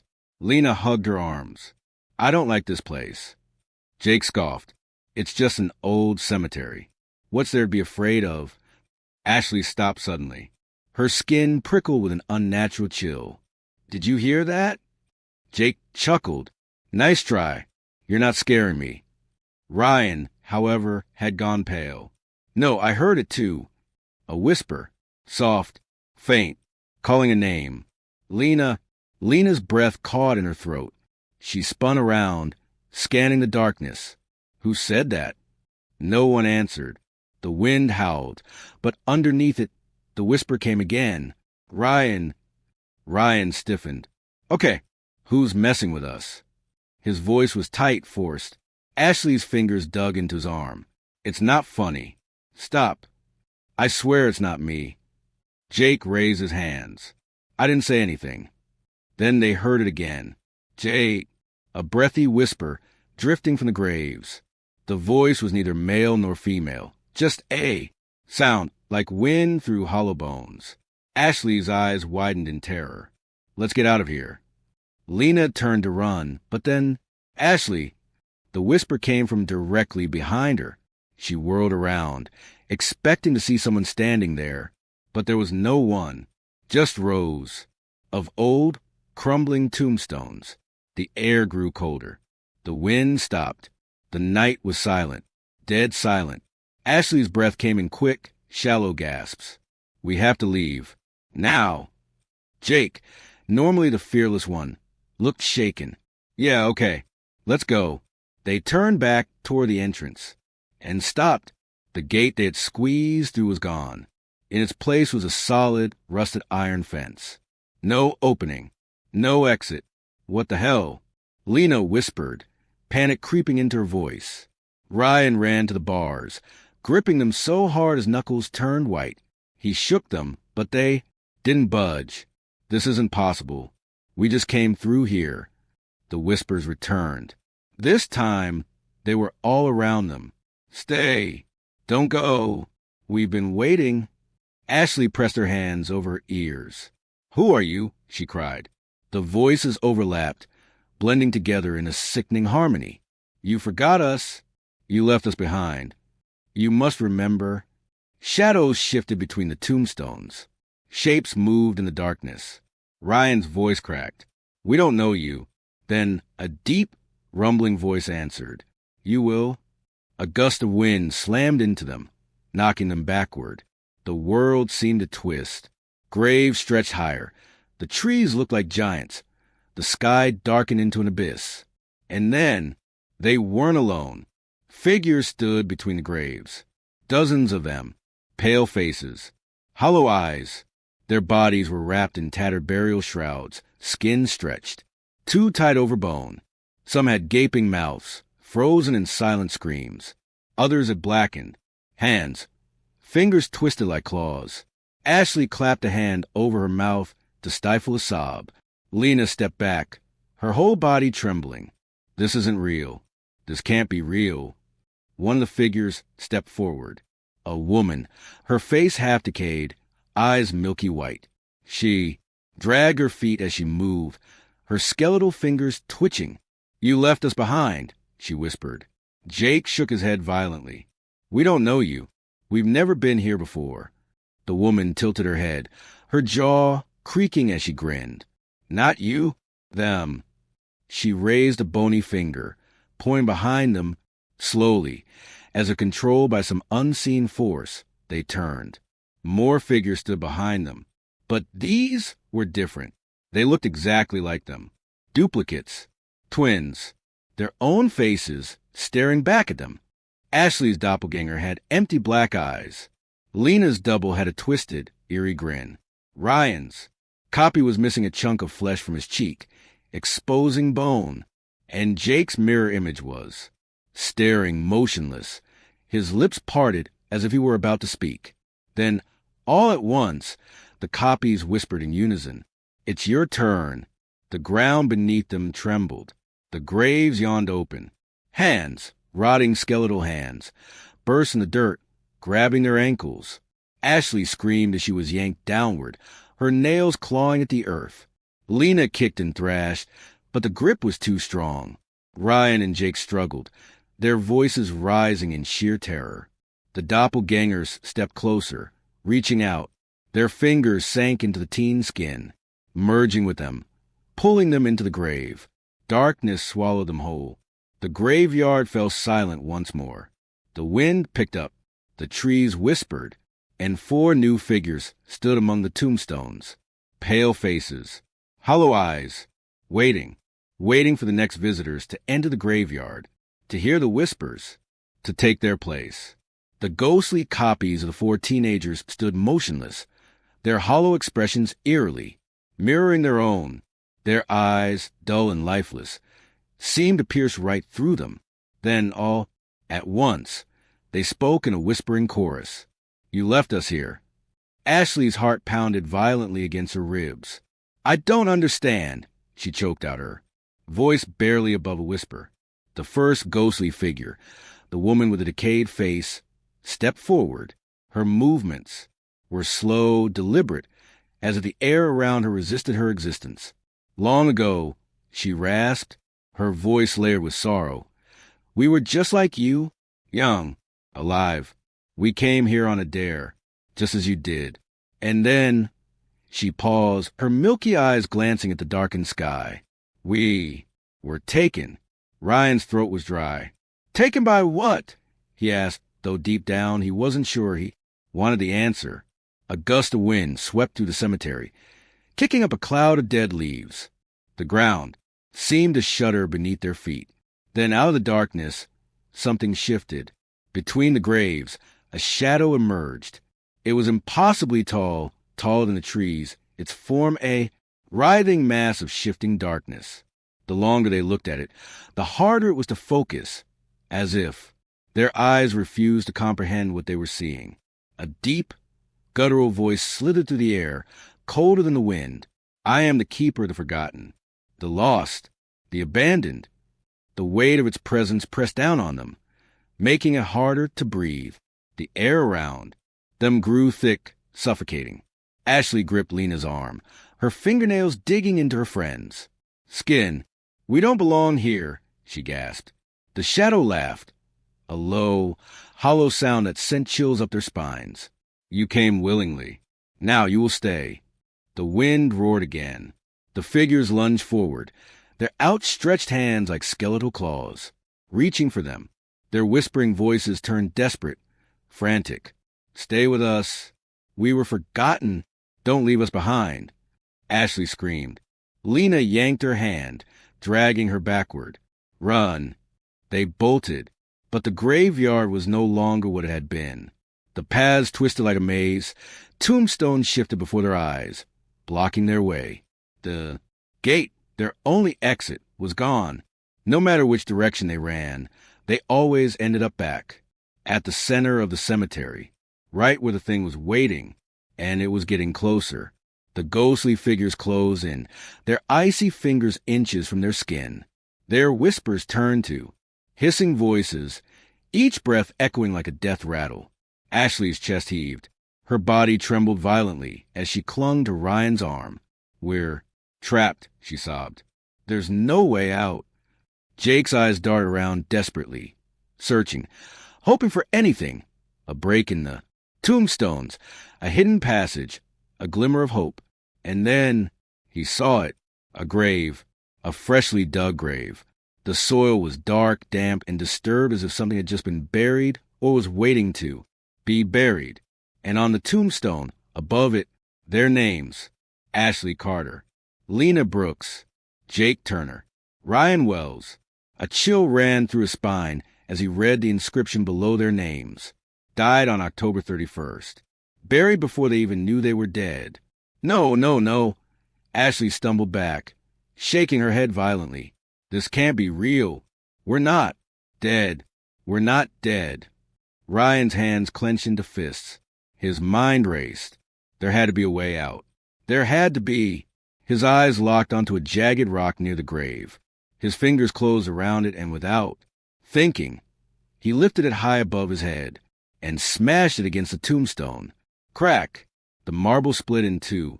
Instantly, the ground trembled. A piercing scream, louder than anything they had ever heard, ripped through the night. The ghosts wailed, their bodies convulsing as they shrieked in agony. The shadows recoiled, twisting violently as if in pain. The air itself seemed to bend and warp. Around them, the wind howled, stronger than before. The trees groaned, the earth beneath them splitting, open. Then everything went black. The next thing they knew, they were standing outside the cemetery. The rusted gate was wide open. The full moon still hung in the sky. The night was still, silent. No whispers, no figures, no shadows, just an empty graveyard, looking as ordinary as ever. The four of them gasped for air, their bodies trembling from exhaustion and fear. Ryan turned to the others. His voice was barely a whisper. "Did that just happen?" No one answered. Instead, they ran as fast as they could, away from that place, away from the horrors they had witnessed. And they never spoke about that night again. But sometimes, when they walked past the old graveyard, they swore they could still hear it. A whisper, calling their names, waiting. Lily Parker had always loved dolls. Ever since she was little, she had a collection that filled an entire shelf in her bedroom. Each doll was unique. Some had button eyes, others had soft, fabric bodies, and a few were made of porcelain. But among them, there was one doll that was special, her absolute favorite.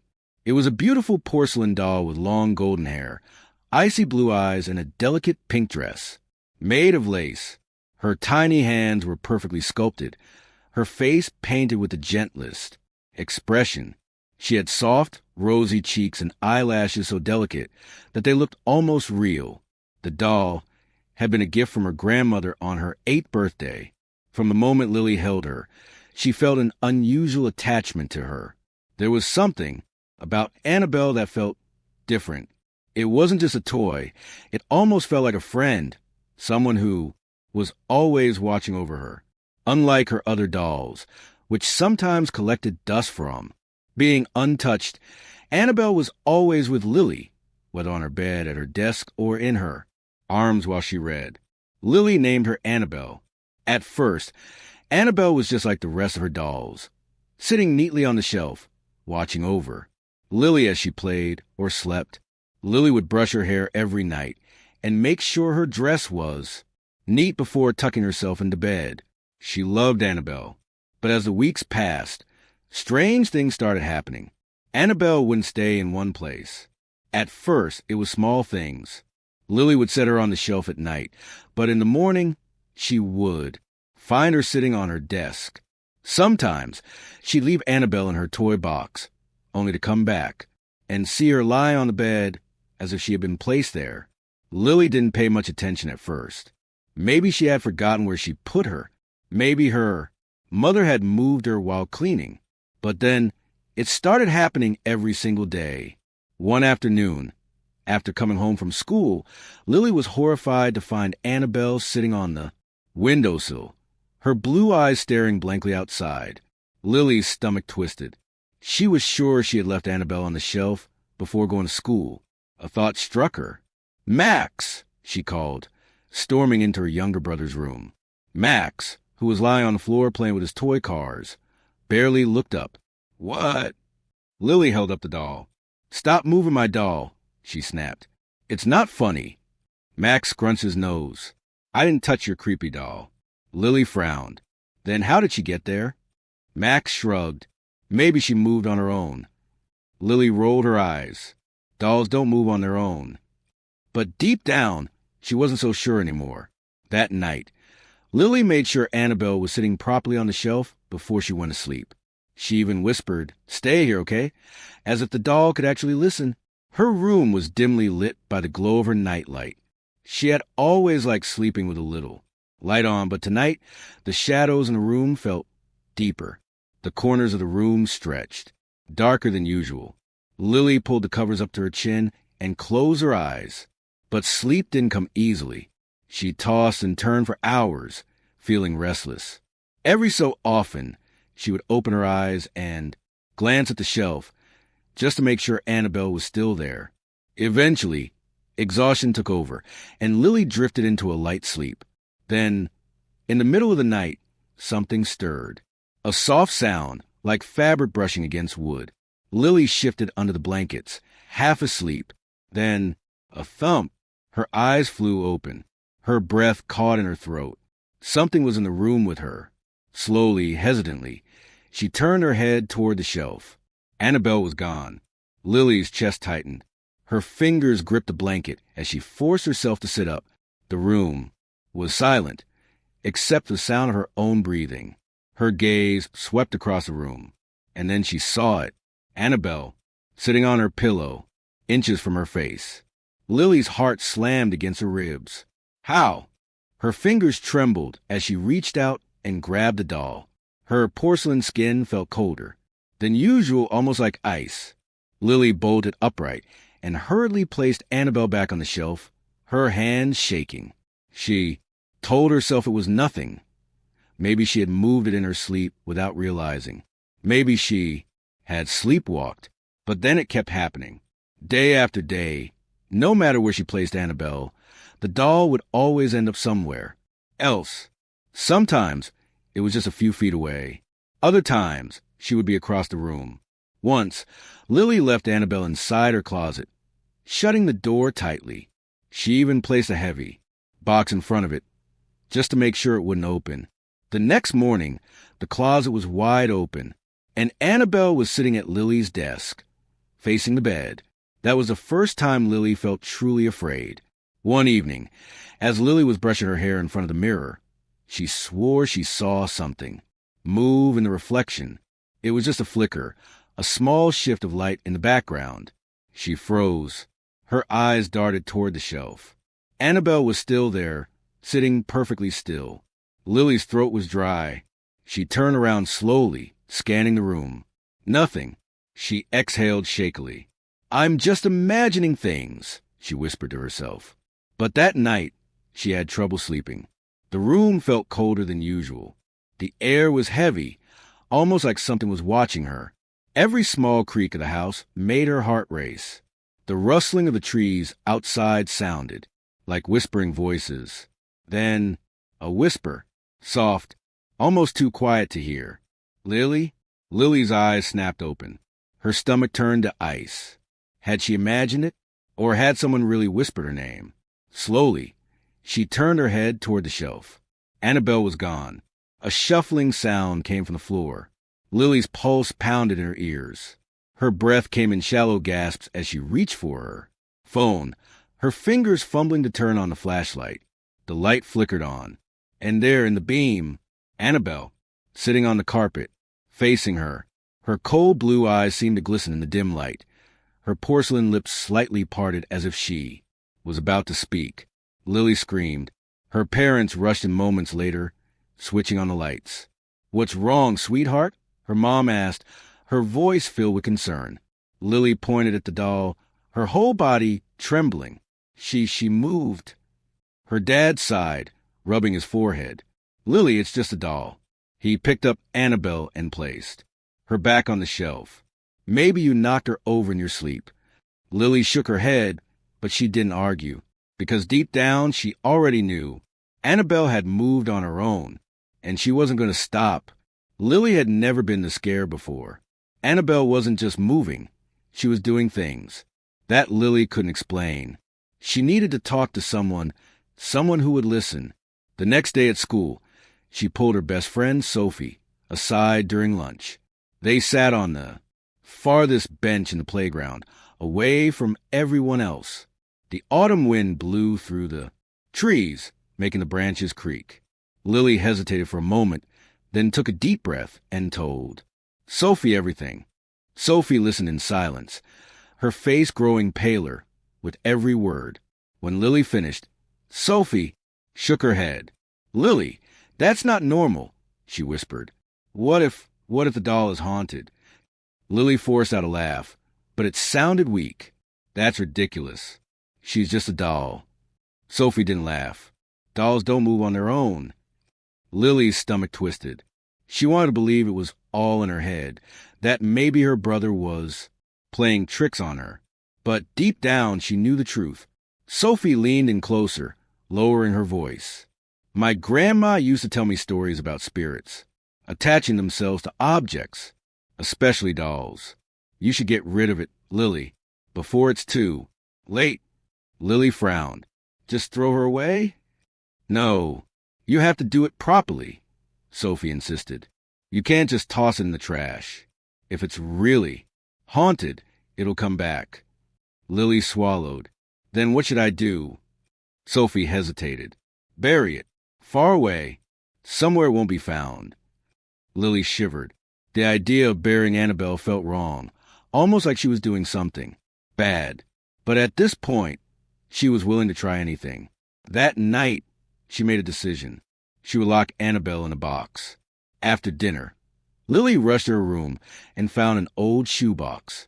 Her hands trembled as she picked Annabelle up, holding the doll as far away from her body as possible.